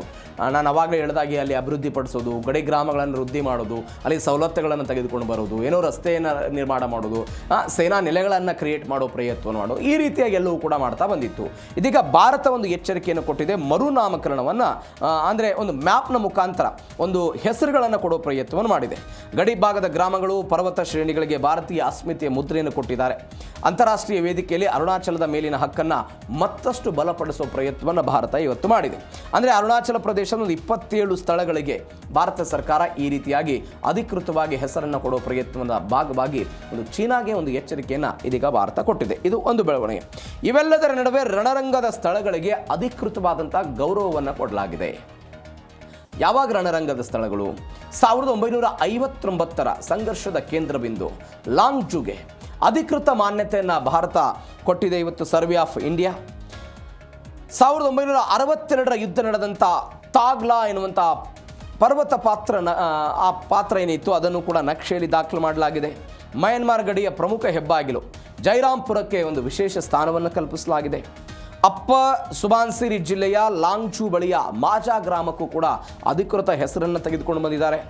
ಡಿಜೋಲಾ, ರಿಜಾಲಾ, ಫುಕರ್ಲಾ ಸೇರಿದಂತೆ ಆ ಪ್ರಮುಖ ಪರ್ವತಗಳ ಈ ಪಾತ್ರಗಳನ್ನು ಕೂಡ ಇದಕ್ಕೆ ಸೇರ್ಪಡಿಸಿಕೊಳ್ಳುವ ಪ್ರಯತ್ನವನ್ನು ಮಾಡಲಾಗಿದೆ. ಅಂದರೆ ಚೀನಾ ಅಕ್ರಮವಾಗಿ ಹಕ್ಕು ಸಾಧಿಸ್ತಾ ಇದ್ದಂಥ ಐತಿಹಾಸಿಕವಾದಂಥ ರಣರಂಗದ ಸ್ಥಳಗಳೇನಿತ್ತಲ್ಲ ಅವುಗಳನ್ನು ಕೂಡ ಭಾರತ ಇವತ್ತು ಗೌರವಿಸಿ ಅದಕ್ಕೆ ಹೆಸರು ಕೊಡುವ ಪ್ರಯತ್ನವನ್ನು ಮಾಡಿದೆ. ಅದು 1959ರ ಸಂಘರ್ಷ, 62ರ ಸಂಘರ್ಷ, 62ರ ಚೀನಾ ಭಾರತ ಯುದ್ಧ, ಎಲ್ಲ ಕಾರಣಕ್ಕಾಗಿ ಡಿಜೋಲಾ, ರಿಜಾಲಾ, ಫುಕರ್ಲಾ ಸೇರಿದಂತೆ ಪ್ರಮುಖ ಪರ್ವತಗಳಿಗೆ ಹೆಸರುಗಳನ್ನು ಕೊಟ್ಟು ಅದನ್ನು ನಕ್ಷೆಯಲ್ಲಿ ಸೇರ್ಪಡೆ ಮಾಡಿರುವಂಥ ಒಂದು ಬೆಳವಣಿಗೆ. ಇವೆಲ್ಲದರ ನಡುವೆ ಹುತಾತ್ಮರ ಸ್ಮರಣೆಯಾಗಿದೆ. ಗಡಿ ಗ್ರಾಮಗಳ ಜಾಗೃತಿ ಆಗ್ತಾ ಇರೋದು. ಏನಿದು? ವೀರ ಯೋಧ ಜಸ್ವಂತ್ ಸಿಂಗ್ ಸ್ಮರಣಾರ್ಥ ಜಸ್ವಂತ್ ಗಢ್ಗೆ ಅಧಿಕೃತವಾದಂಥ ಹೆಸರನ್ನು ಕೊಟ್ಟಿದ್ದಾರೆ. 1962ರ ಯುದ್ಧ, ಇದರಲ್ಲಿ ವೀರ ತ್ರಿಲೋಕ್ ಸಿಂಗ್ ತಾಫಾ ಸ್ಮರಣಾರ್ಥ ಶೇರ್ ಎ ತಾಫಾ ಸ್ಮಾರಕವನ್ನು ನಿರ್ಮಾಣ. ಸಾಂಬೋ ಸರೋವರ, ಭಾರಾಕುಂದನ್ ಬುದ್ಧ ಮಂದಿರಗಳಿಗೆ ಅಧಿಕೃತವಾಗಿ ಮಾನ್ಯತೆಯನ್ನು ಕೊಟ್ಟಿದ್ದಾರೆ. ರಾಮನಗರ, ಜ್ಯೋತಿನಗರ, ಶಿವಾಜಿನಗರ, ಬೈಸಾಖಿ ಗ್ರಾಮಗಳು ಇದೀಗ ನಕ್ಷೆಯಲ್ಲಿ ಭದ್ರವಾಗಿ ಇರ್ತಾ ಇರೋದು. ಖಾಮಾಲಾಂಗ್ ಅಭಯಾರಣ್ಯದ ಬಳಿ ಇರುವಂತಹ ಖಾಮಾಲಾಂಗ್ ನಗರಕ್ಕೂ ಕೂಡ ಭಾರತೀಯ ಹೆಸರನ್ನು ಇದೀಗೆಲ್ಲ ಕೊಡ್ತಾ ಇದ್ದಾರೆ. ಅಂದರೆ ಜಸ್ವಂತ್ ಗಢ್, ವೀರ ತ್ರಿಲೋಕ್ ಸಿಂಗ್ ಫಾತಾ ಅವರ ಸ್ಮರಣಾರ್ಥ ಶೇರ್ ಎ ತಾಫಾ ಸ್ಮಾರಕಾರ್ಥಗಳಿಗೆ ಅಧಿಕೃತವಾದಂಥ ಮಾನ್ಯತೆಯನ್ನು ಭಾರತೀಯ ನಕ್ಷೆಯಲ್ಲಿ ಗುರುತಿಸಲಾಗಿದೆ. ಸಾಂಬೋ ಸರೋವರ, ಭಾರಾಕುಂದನ್ ಬುದ್ಧ ಮಂದಿರ ಮತ್ತು ಕಾಮ್ಲಾಂಗ್ ಎನ್ನುವಂಥ ಅಭಯಾರಣ್ಯದ ಬಳಿ ಖಾಮಾಲಾಂಗ್ ನಗರಕ್ಕೂ ಕೂಡ ಭಾರತೀಯ ಹೆಸರುಗಳನ್ನು ಕೊಡುವ ಪ್ರಯತ್ನ ಆಗಿದೆ. ಈ ಪಟ್ಟಿಯಲ್ಲಿ ರಾಮನಗರ, ಜ್ಯೋತಿನಗರ, ಶಿವಾಜಿನಗರ ಮತ್ತು ಬೈಸಾಖಿ ಗ್ರಾಮಗಳು ಕೂಡ ನಕ್ಷೆಯಲ್ಲಿ ಇದೀಗ ಭದ್ರವಾಗಿ ಬರ್ತಾ ಇರೋದು. ಆ ಮುಖಾಂತರ ಭಾರತೀಯ ಸಂಸ್ಕೃತಿ ಮತ್ತು ಭಾರತೀಯ ವೀರ ಯೋಧರ ಸ್ಮರಣಾರ್ಥವಾಗಿ ಅವರ ಪ್ರಭಾವ, ಅವರ ಇತಿಹಾಸವನ್ನು ಶಾಶ್ವತಗೊಳಿಸುವ ಪ್ರಯತ್ನವನ್ನು ಭಾರತ ಇವತ್ತು ಮಾಡಿದೆ. ಅಂದರೆ ಸರ್ವೆ ಆಫ್ ಇಂಡಿಯಾ ಮಾಡಿರೋದು. ಎಲ್ಲದರ ನಡುವೆ ಅರುಣಾಚಲ ನಂಬುದು ಅಂತ ಚೀನಾಗಿ ಇವತ್ತು ಎಚ್ಚರಿಕೆ ಕೊಡುವ ಪ್ರಯತ್ನವನ್ನು ಭಾರತ ಮಾಡಿದೆ. ಹೆಂಗೆ? ಈ ರೀತಿಯಾಗಿ ಸಂಸ್ಕೃತಿಯನ್ನು ಬೆಸೆದು ಅವುಗಳ ಹೆಸರುಗಳನ್ನು ಶಾಶ್ವತವಾಗಿ ಮ್ಯಾಪಿಗೆ ತೆಗೆದುಕೊಂಡು ಬರುವ ಪ್ರಯತ್ನ. ಅರುಣಾಚಲ ಪ್ರದೇಶ ಭಾರತದ ಅವಿಭಾಜ್ಯ ಅಂಗ, ಅದು ಹಿಂದೆಯೂ ಕೂಡ ಭಾರತದ್ದೇ, ಮುಂದೆಯೂ ಕೂಡ ಭಾರತದ್ದೇ ಎನ್ನುವಂಥ ಎಚ್ಚರಿಕೆಯನ್ನು ಕೊಡುವ ಪ್ರಯತ್ನವನ್ನು ಮಾಡಿದೆ. ಚೀನಾದ ಜಾಂಗ್ನಾನ್ ಮತ್ತು ಕಾಲ್ಪನಿಕ ಹೆಸರುಗಳ ವಾದ ಎಲ್ಲ ಏನಿತ್ತಲ್ಲ ಅದೆಲ್ಲವೂ ಕೂಡ ಕಸದ ಬುಟ್ಟಿಗೆಲ್ಲ ಹೋಗ್ಬಿಟ್ಟಿದೆ. ನಾನು ಹಿಂದೆ ಇದ್ರ ಬಗ್ಗೆ ಹೇಳಿದ್ದೆ. ಅರುಣಾಚಲ ಪ್ರದೇಶದಲ್ಲಿ ಒಬ್ಬ ರಾಜ ಇದ್ದ, ಅವರು ಟಿಬೆಟಿಯನ್ ಪ್ರದೇಶದಲ್ಲಿ ಒಂದು ದೇವಸ್ಥಾನ ಇತ್ತು, ಅಲ್ಲಿ ನಡೆದುಕೊಳ್ತಾ ಇದ್ದರು. ಈ ಕಾರಣಕ್ಕಾಗಿ ಈ ಅರುಣಾಚಲ ಪ್ರದೇಶ ನಮಗೆ ಸೇರಿದ್ದು ಅಂತ ಚೀನಾ ವಾದ ಮಂಡನೆ ಮಾಡ್ತಾ ಬಂದಿತ್ತು. ಯಾವಾಗ ಟಿಬೆಟ್ನ ಮೇಲೆ ಅವರು ದಾಳಿ ಮಾಡಿ ದಲೈಲಾಮಾ ಭಾರತಕ್ಕೆ ಬರ್ತಾರೆ, ಅವರಿಗೆ ಭಾರತ ಆಶ್ರಯವನ್ನು ಕೊಡುತ್ತೆ. ಈ ಎಲ್ಲ ಬೆಳವಣಿಗೆಗಳಾದ ನಂತರ ಟಿಬೆಟ್ ಹೆಂಗೆ ಚೀನಾಗೆ ಸೇರ್ಪಡೆ ಆಯಿತು ಅಥವಾ ಟಿಬೆಟ್ ಅದು ಪ್ರತ್ಯೇಕ ಪ್ರಾಂತ್ಯ ಆ ಮಾತು ಬೇರೆ. ಅದನ್ನು ಅವರು ಅಂದರೆ ಇವತ್ತು POKನ ಹೆಂಗೆ ಪಾಕಿಸ್ತಾನ ಆಕ್ರಮಣ ಮಾಡ್ಕೊಂಡಿದೆಯೋ ಅದೇ ರೀತಿ ಟಿಬೆಟನ್ನು ಕೂಡ ಚೀನಾ ಆಕ್ರಮಣ ಮಾಡಿಕೊಂಡಿದೆ ಎನ್ನುವಂಥ ವಾದ. ಈ ಎಲ್ಲ ಬೆಳವಣಿಗೆಗಳಾದ ನಂತರವೂ ಕೂಡ ಅರುಣಾಚಲ ಪ್ರದೇಶವೂ ಕೂಡ ನಮಗೆ ಸೇರಿದ್ದು ಎನ್ನುವಂಥ ವಾದದ ಒಂದು ಸುಳ್ಳು ವಾದವನ್ನು ತೆಗೆದುಕೊಂಡು ಬರುವ ಪ್ರಯತ್ನವನ್ನು ಮಾಡಿದ್ರು. ಆದರೆ ಭಾರತ ಇವತ್ತು ಹೇಳ್ತಾ ಇದೆ ಅರುಣಾಚಲ ಪ್ರದೇಶವೂ ಕೂಡ ಭಾರತಕ್ಕೆ ಸೇರಿದ್ದು ಅಂತ, ದ್ವಿಪಕ್ಷೀಯ ಸಂಬಂಧ ಹಾಳು ಮಾಡಬೇಡಿ ಅಂತ ಚೀನಾಗೆಲ್ಲ ಎಚ್ಚರಿಕೆಯನ್ನು ಕೊಟ್ಟಿದ್ದಾರೆ. ಚೀನಾದ ಸ್ಟೆಪಲ್ಡ್ ವೀಸಾ ವಿಸ್ತರಣವಾದಕ್ಕೆ ಎಲ್ಲ ದೊಡ್ಡ ತಿರುಗೇಟನ್ನು ಕೊಡುವ ಪ್ರಯತ್ನವನ್ನು ಭಾರತ ಇದೀಗ ಮಾಡಿದೆ. ಆ ಮುಖಾಂತರ ಚೀನಾ ಮತ್ತು ಭಾರತದ ನಡುವೆ ಈ ಅರುಣಾಚಲ ಪ್ರದೇಶ ವಿಚಾರಕ್ಕೆ ಸಂಬಂಧಪಟ್ಟಂತೆ ಏನೇನು ಬೆಳವಣಿಗೆಗಳಾಗಿತ್ತಲ್ಲ ಅದಕ್ಕೊಂದು ಫುಲ್ ಸ್ಟಾಪ್ ಕೊಡುವ ಪ್ರಯತ್ನವನ್ನು ಭಾರತದಿಂದ ಮಾಡಲಾಗಿದೆ. ಇದು ಜೀ ಕನ್ನಡ ನ್ಯೂಸ್ DNA 5ನೇ ಸುದ್ದಿ. ಇವತ್ತು 6ನೇ ಸುದ್ದಿಯೂ ಕೂಡ ಇದೆ DNAಯಲ್ಲಿ. ಅದು ಪಾಕಿಸ್ತಾನದ ಬಲೂಚಿಸ್ತಾನಕ್ಕೆ ಸಂಬಂಧಪಟ್ಟಂತಹ ಸುದ್ದಿ. ಯಾವ ಪಾಕಿಸ್ತಾನ ಶಾಂತಿದೂತನಾಗಿ ನನ್ನ ಮೇಲೆ ದಾಳಿ ಆದರೆ ನೀವು ಸಹಾಯಕ್ಕೆ ಬರಬೇಕು ಅಂತ ಮಗದೊಂದು ದೇಶದ ಜೊತೆಗೆ ಒಪ್ಪಂದ ಎಲ್ಲವನ್ನೂ ಕೂಡ ಮಾಡಿಕೊಡ್ತಾ ಇದೆಯಲ್ಲ, ಇವತ್ತು ಪಾಕಿಸ್ತಾನಕ್ಕೆ ಶತ್ರುಗಳು ಮತ್ತೊಂದು ದೇಶದಕ್ಕಿಂತಲೂ ಕೂಡ ಒಳಗಡೆ ಜಾಸ್ತಿ ಆಗ್ತಾ ಇದ್ದಾರೆ. ಆ ಮುಖಾಂತರ ಪಾಕಿಸ್ತಾನದಲ್ಲಿ ಅರಾಜಕತೆ ಅನ್ನೋದು ಸೃಷ್ಟಿಯಾಗ್ತಾ ಇದೆ. ಅದು ಬಲೂಚಿಸ್ತಾನ್ ಪ್ರಾಂತ್ಯ ಸಂಪೂರ್ಣವಾಗಿ ಬೇರ್ಪಡುವುದಾಗಿ ಘೋಷಣೆಯನ್ನು ಮಾಡಿಕೊಂಡಿದೆ. ಆಗಸ್ಟ್ 11ರಂದು ಬಲೂಚ್ ಸ್ವಾತಂತ್ರ್ಯ ದಿನ ಆಚರಣೆ ಮಾಡುವುದಕ್ಕೆ ಅಲ್ಲಿಯ ಜನ ಎಲ್ಲ ಸಜ್ಜಾಗ್ತಾ ಇದ್ದದನ್ನು ನಾವೆಲ್ಲ ನೋಡ್ತಾ ಇದ್ದೀವಿ. ಹಾಗಾದರೆ ಬಲೂಚಿಗಳಿಗೆ ಸ್ವಾತಂತ್ರ್ಯ ಸಿಕ್ಬಿಡುತ್ತಾ? ಬಲೂಚಿಸ್ತಾನಕ್ಕೆ ಆಹಾರ ಮತ್ತು ಔಷಧಿ ಪೂರೈಕೆ ಸರಪಳಿ ಏನಿತ್ತಲ್ಲ ಅದನ್ನು ಕಟ್ ಮಾಡುವ ಪ್ರಯತ್ನವನ್ನು ಪಾಕಿಸ್ತಾನ ಮಾಡ್ತಾ ಇದೆ. ಹಾಗಾದರೆ ಏನಾಯಿತು ಬಲೂಚಿಗಳು? ನಾವು 1 ತಿಂಗಳ ಹಿಂದೆ ಇದೇ DNAಯಲ್ಲಿ ಒಂದು ಸುದ್ದಿ ನೋಡಿದ್ವಿ. ಬಲೂಚಿಸ್ತಾನದಲ್ಲಿ ಸ್ವಾತಂತ್ರ್ಯವನ್ನು ಅವರು ಘೋಷಣೆ ಮಾಡ್ಕೊಂಡ್ಬಿಟ್ರು ಅಂತ. ಸ್ವಾತಂತ್ರ್ಯಗಳು ಇದು ಮೊದಲ ಬಾರಿ ಅಲ್ಲ, ಅನೇಕ ಬಾರಿ ಇದನ್ನು ಮಾಡ್ಕೊಳ್ತಾ ಬಂದಿದ್ದಾರೆ. ಏನೇನಾಯಿತು ಡೀಟೇಲ್ಸ್ ನೋಡ್ತಾ ಹೋಗೋಣ. ಪಾಕಿಸ್ತಾನಕ್ಕೆ ಆಗಸ್ಟ್ 11ರ ಗಂಡಾಂತರ. ಪಾಕಿಸ್ತಾನದಿಂದ ಸ್ವತಂತ್ರವನ್ನು ಬಲೂಚಿಸ್ತಾನ ಘೋಷಣೆ ಮಾಡಿಕೊಂಡಿದೆ. ಆಗಸ್ಟ್ 11ರಂದು ಸ್ವತಂತ್ರ ದಿನಾಚರಣೆಯನ್ನು ಆಚರಣೆ ಮಾಡ್ತಾರಂತೆ. ನಾನು ನಿನ್ನೆ ಅನೇಕ ಬಾರಿ ಇದನ್ನು ಹೇಳಿದ್ದೀನಿ. ಬಲೂಚಿಗಳಲ್ಲಿ ಒಂದು ಪ್ರತ್ಯೇಕವಾದಂಥ ಪ್ರಾಂತ್ಯವನ್ನು ಅವರು ಇಟ್ಕೊಂಡಿದ್ದರು. ಅದಾದ ನಂತರ ಅದನ್ನು ತನ್ನ ತೆಕ್ಕೆಗೆ ತೆಗೆದುಕೊಳ್ಳಬೇಕು ಅಂತ ಪಾಕಿಸ್ತಾನದ ಅಧ್ಯಕ್ಷರು, ಅಲ್ಲಿರುವಂಥ ಪ್ರಧಾನಿ ಬಲೂಚಿಗಳ ಮೇಲೆ ದಾಳಿ ಮಾಡ್ತಾರೆ. ಏಕಾಏಕಿಯಾಗಿ ಅವರ ವಿರೋಧದ ನಡುವೆಯೂ ಕೂಡ ಆ ಒಪ್ಪಂದಕ್ಕೆ ಸಹಿ ಮಾಡಿಸ್ಕೊಂಡ್ಬಿಡ್ತಾರೆ. ಆ ಒಪ್ಪಂದವನ್ನು ಸಹಿ ಮಾಡಿಸ್ಕೊಂಡ ನಂತರ ಬಲೂಚಿಸ್ತಾನವು ಕೂಡ ನನ್ನದ್ದೇ ಅಂತ ಇದೇ ಪಾಕಿಸ್ತಾನದವರು ಹೇಳೋದಕ್ಕೆ ಶುರು ಮಾಡ್ತಾರೆ. ಹೀಗೆ ಹೇಳಿದ ನಂತರ ಬಲೂಚಿಗಳು ಅದರ ವಿರುದ್ಧ ಹೋರಾಟ ಮಾಡೋದಕ್ಕೆ ಶುರು ಮಾಡ್ತಾರೆ. ಒಬ್ಬ ವ್ಯಕ್ತಿ ಹತ್ಯೆ ಆಗುತ್ತೆ. ಆ ವ್ಯಕ್ತಿ ಹತ್ಯೆ ಆದ ನಂತರವೂ ಕೂಡ ಬಲೂಚ್ ಲಿಬರಲೈಸೇಷನ್ ಆರ್ಮಿ ಅಂತ ಒಂದು BLA ಅನ್ನುವಂಥ ಒಂದು ಪಡೆಯನ್ನು ಕಟ್ಕೊಳ್ಳೋ ಪ್ರಯತ್ನ ಮಾಡ್ತಾರೆ. ಆ BLA ಕಟ್ಟಿಕೊಂಡು ಪಾಕಿಸ್ತಾನದ ವಿರುದ್ಧ ಹೋರಾಟ ಮಾಡೋದಕ್ಕೆ ಶುರು ಮಾಡ್ತಾರೆ. ಎಲ್ಲವೂ ಆದ ನಂತರ ಇದೀಗ ಈ ಎಲ್ಲ ಬೆಳವಣಿಗೆ ಆಗ್ತಾ ಇದೆ. ನಮಗೆ ಊಟ ಇಲ್ಲ, ಕೆಲಸ ಇಲ್ಲ, ಗೌರವ ಇಲ್ಲ ಅಂತ ಬಲೂಚಿನ ಜನರೆಲ್ಲ ಬಂಡಾಯ ಎದ್ದಿದ್ದಾರೆ. ಬಿಕಾಸ್ ಅಲ್ಲಿ ಸಂಪತ್ತನ್ನು ದೋಚೋ ಪ್ರಯತ್ನವನ್ನು ಪಾಕಿಸ್ತಾನ ಅನೇಕ ವರ್ಷಗಳಿಂದ ಮಾಡ್ಕೊಳ್ತಾ ಬಂದಿತ್ತು. ಇದೀಗ ಒನ್ಸ್ ಅಗೇನ್ ಅದೇ ರೀತಿಯಾಗಿ ಆಗ್ತಾ ಇದೆ ಅಂತ. ಹೀಗಾಗಿ ಅವರು ಸ್ವತಂತ್ರ ದಿನಾಚರಣೆಯನ್ನು ಮಾಡ್ತಾ ಇದ್ದಾರೆ ಅಂತೆಲ್ಲ ಹೇಳ್ತಾ ಇದ್ದಾರೆ. ನುಷ್ಕಿ ಗಡಿ ಜಿಲ್ಲೆಯನ್ನು ಜೈಲಾಗಿ ಈ ಪಾಕಿಸ್ತಾನದ ರೇಂಜರ್ಗಳು, ಒಂದು ಕಡೆ TTP ಅವರ ಜೊತೆಗೂ ಕೂಡ ಪಾಕಿಸ್ತಾನ ರೇಂಜರ್ಗಳು, ಇತ್ತ ಬಲೂಚಿಗಳ ಜೊತೆಗೂ ಕೂಡ ಪಾಕಿಸ್ತಾನದ ಈ ರೇಂಜರ್ಗಳೆಲ್ಲವೂ ಕೂಡ ಆಗ್ತಾ ಇದೆ. ಹೀಗಾಗಿ ಏನಾಗುತ್ತೆ ನೋಡೋಣ. ಇದು ಒಂದು ಬೆಳವಣಿಗೆ. ಇವೆಲ್ಲದರ ನಡುವೆ ಬಲೂಚಿಸ್ತಾನದಲ್ಲಿ ರಕ್ತಪಾತ ಆಗಿದೆ. ವಿಶ್ವ ಸಂಸ್ಥೆಯ ಮೆಟ್ಟಿಲನ್ನು ಅಲ್ಲಿಯ ಜನ ಏರಿರೋರು. ಏನಾಯಿತು ಬೆಳವಣಿಗೆ? 2025ರಲ್ಲಿ 125ಕ್ಕೂ ಹೆಚ್ಚು ಬಲೂಚ್ ಜನರ ಹತ್ಯೆ ಆಗಿದೆ. 800 ಜನ ನಾಪತ್ತೆಯಾಗಿದ್ದಾರೆ ಅಂತ. ಅಲ್ಲಿ ಯಾರೋ ಹುಡುಗರು ಇರ್ತಾರೆ, ಯುವಕರು ಇರ್ತಾರೆ, ಅವ್ರಿಗೇನೋ ಆಮಿಷ ಒಡ್ಡೋದು, ಅವ್ರನ್ನ ಕರ್ಕೊಂಡು ಹೋಗಿರೋದು. ಯಾವುದೋ ಒಬ್ಬ ವ್ಯಕ್ತಿ ಹೊರಗಡೆ ಬಂದಿರ್ತಾನೆ, ಮನೆಗೆ ಹೋಗ್ತಾ ಇರ್ತಾನೆ. ಈ ಪಾಕಿಸ್ತಾನದ ನಾನು ಆವಾಗಲೇ ಹೇಳಿದ್ನಲ್ಲ, ಈ ಪಾಕಿಸ್ತಾನದ ರೇಂಜರ್ಗಳು ಏಕಾಏಕಿಯಾಗಿ ಆ ಯುವಕರನ್ನು ಹೊತ್ಕೊಂಡು ಹೋಗ್ಬಿಡೋದು. ಆ ವ್ಯಕ್ತಿ ಎಲ್ಲಿ ಹೋದ, ಏನು ಮಾಡ್ತಿದ್ದಾನೆ, ಯಾವುದು ಗೊತ್ತಿಲ್ಲ. ಅವರನ್ನು ಏನು ಮಾಡೋದು, ಟೆರರಿಸ್ಟ್ ಅಟ್ಯಾಕ್ಗಳಿಗೆ ಅವರನ್ನು ಬಳಕೆ ಮಾಡುವಂಥ ಹಂತಕ್ಕೆ ಅವರೆಲ್ಲ ಹೋಗ್ತಾ. ಯಾರ್ಯಾರು ಮುಂದಾಳತ್ವ ವಹಿಸಿ ಯುವಕರು ಪಾಕಿಸ್ತಾನದ ವಿರುದ್ಧ ಪ್ರತಿಭಟನೆ ಮಾಡ್ತಿದ್ರು ಅಂಥವ್ರನ್ನ ತೆಗೆದುಕೊಂಡು ಬರೋ ಪ್ರಯತ್ನ ಆಗ್ತಾ ಇತ್ತು ಅಂತ. ಹೀಗಾಗಿ ಪಾಕಿಸ್ತಾನದ ಅಟ್ಟಹಾಸ ವಿಶ್ವಸಂಸ್ಥೆ ಮೊರೆ ಹೋಗಿದ್ದಾರೆ. ಹೇಗೆ ಪಾಕಿಸ್ತಾನದ ಅಟ್ಟಹಾಸದ ಕಾರಣಕ್ಕಾಗಿ POK ಜನ ಇವತ್ತು ಭಾರತ ನಮಗೆ ಸಹಾಯ ಮಾಡಬೇಕು ಅಂತ ಕೇಳ್ಕೊಳ್ತಾ ಇದೆಯೋ, ಅದೇ ರೀತಿ ಬಲೂಚಿಗಳು ವಿಶ್ವಸಂಸ್ಥೆಯ ಮೆಟ್ಟಿಲೇರಿರೋದು. ನಮ್ಮನ್ನು 2ನೇ ದರ್ಜೆಯ ನಾಗರಿಕಂತೆ ನೋಡ್ಕೊಳ್ತಾ ಇದೆ. POKಯಲ್ಲಿ ಏನು ಆರೋಪ ಬರ್ತಾ ಇದೆ, ಒನ್ಸ್ ಅಗೇನ್ ಅದೇ ಆರೋಪ. ಬಲೂಚ್ ಹೋರಾಟಗಾರರನ್ನು ಗುರಿಯಾಗಿಸಿ ಪಾಕ್ ಸೇನೆಯಿಂದ ರಹಸ್ಯ ಕಾರ್ಯಾಚರಣೆಗಳೆಲ್ಲ ಆಗ್ತಾ ಇದೆ ಅನ್ನುವಂಥ ಆರೋಪ. ಪಾಕಿಸ್ತಾನದ ಮತ್ತೊಂದು ವಿಭಜನೆಗೆ ವೇದಿಕೆ ಸಿದ್ಧ ಆಗ್ತಾ ಇದೆ ಅಂತ ಈ ಹಿಂದೆಯೂ ಕೂಡ ನಾವು ನೋಡಿಬಿಟ್ಟಿದೆ. 4 ಭಾಗ ಆಗಿ ಪಾಕಿಸ್ತಾನದ ಒಡೆದು ಹೋಗ್ಬಿಡುತ್ತಾ ಅಂತ. ಒಂದು, ಯಾವ POK ತನ್ನ ವಶದಲ್ಲಿದೆ ಅಂತ ಪಾಕಿಸ್ತಾನ ಹೇಳ್ತಿದೆಯೋ ಅವರು ನಮಗೆ ಸ್ವಾತಂತ್ರ್ಯ ಬೇಕು ಅಂತ ಹೇಳ್ತಿದ್ದಾರೆ. ಒಂದು. ಮತ್ತೊಂದು ಕಡೆ TTP ಆ ಬೆಳವಣಿಗೆಗೆ ಸಂಬಂಧಪಟ್ಟಂತೆ ಅಲ್ಲಿ ಪಖ್ತೂನ್ಖ್ವಾ ಪ್ರಾಂತ್ಯದಲ್ಲಿ ನಮಗೊಂದು ಪ್ರತ್ಯೇಕವಾದಂಥ ಪ್ರಾಂತ್ಯ ಬೇಕು ಅಂತ ಅವರು ಹೋರಾಟ ಮಾಡ್ತಾ ಇರೋದು. 2. ಮೂರನೇದು, ಬಲೂಚಿಗಳು ತಮಗೊಂದು ಪ್ರತ್ಯೇಕವಾದಂಥ ದೇಶನೇ ಬೇಕು, ಬಲೂಚಿಸ್ತಾನ ಬೇಕು ಅಂತ ಅವರು ಹೋರಾಟ ಮಾಡ್ತಾ ಇರೋದು. ಇದು 3. ಇವೆಲ್ಲದರ ನಡುವೆ ಅಲ್ಟಿಮೇಟಿವ್ ಆಗಿ ಉಳಿಯೋದು ಯಾವುದೋ ಒಂದು ಇಸ್ಲಾಮಾಬಾದ್ ಎನ್ನುವಂಥ ಒಂದು ಪ್ರಾಂತ್ಯ ಉಳಿಯುತ್ತೆ, ಅದು ಪಾಕಿಸ್ತಾನವಾಗಿರುತ್ತೆ. ಹೀಗಾಗಿ 4 ಆಗಬಹುದು ಎನ್ನುವಂಥ ಒಂದು ಚರ್ಚೆಗಳು ದೊಡ್ಡ ಮಟ್ಟದಲ್ಲಿ ಆಗ್ತಾ ಇದೆ. ಇದು ಒಂದು ಬೆಳವಣಿಗೆ. ಎಲ್ಲದರ ಬೆಳವಣಿಗೆ, ಕೊನೆಯ ಬೆಳವಣಿಗೆ ಏನು ಅಂತ ಹೇಳಿದ್ರೆ ಮಾಧ್ಯಮ ಸ್ವಾತಂತ್ರ್ಯಕ್ಕೆ ಧಕ್ಕೆ. ಅಂತಾರಾಷ್ಟ್ರೀಯ ಮಾಧ್ಯಮಗಳಿಗೆ ಪಾಕ್ ಸರ್ಕಾರ ಕಠಿಣ ನಿರ್ಬಂಧವನ್ನು ಹೇರ್ತಾ ಇದೆ. ಇಸ್ಲಾಮಾಬಾದ್, ಲಾಹೋರ್, ಕರಾಚಿ ಬಿಟ್ಟು ಹೊರಗಡೆ ವರದಿಗಾರಿಕೆ ಎಲ್ಲ ನಿಷೇಧ ಮಾಡಿದ್ದಾರೆ. ಬೇರೆ ನಗರಗಳಿಗೆ ಹೋಗೋದಕ್ಕೆ NOC ಕಡ್ಡಾಯ ಅಂತ ಹೇಳ್ತಿದ್ದಾರೆ. ಅಂದರೆ POKಲಿ ಆಗ್ತಾ ಇರುವಂಥ ಬೆಳವಣಿಗೆ, ಬಲೂಚಿಸ್ತಾನದಲ್ಲಿ ಆಗ್ತಾ ಇರುವಂಥ ಎಲ್ಲ ಸತ್ಯದ ವರದಿಗಳನ್ನು ಮುಚ್ಚಿಡೋದಕ್ಕೆ ಶಹಬಾಜ್ ಶರೀಫರ ಸರ್ಕಾರ ಈ ರೀತಿಯಾಗಿ ಮಾಡ್ತಾ ಇದೆ.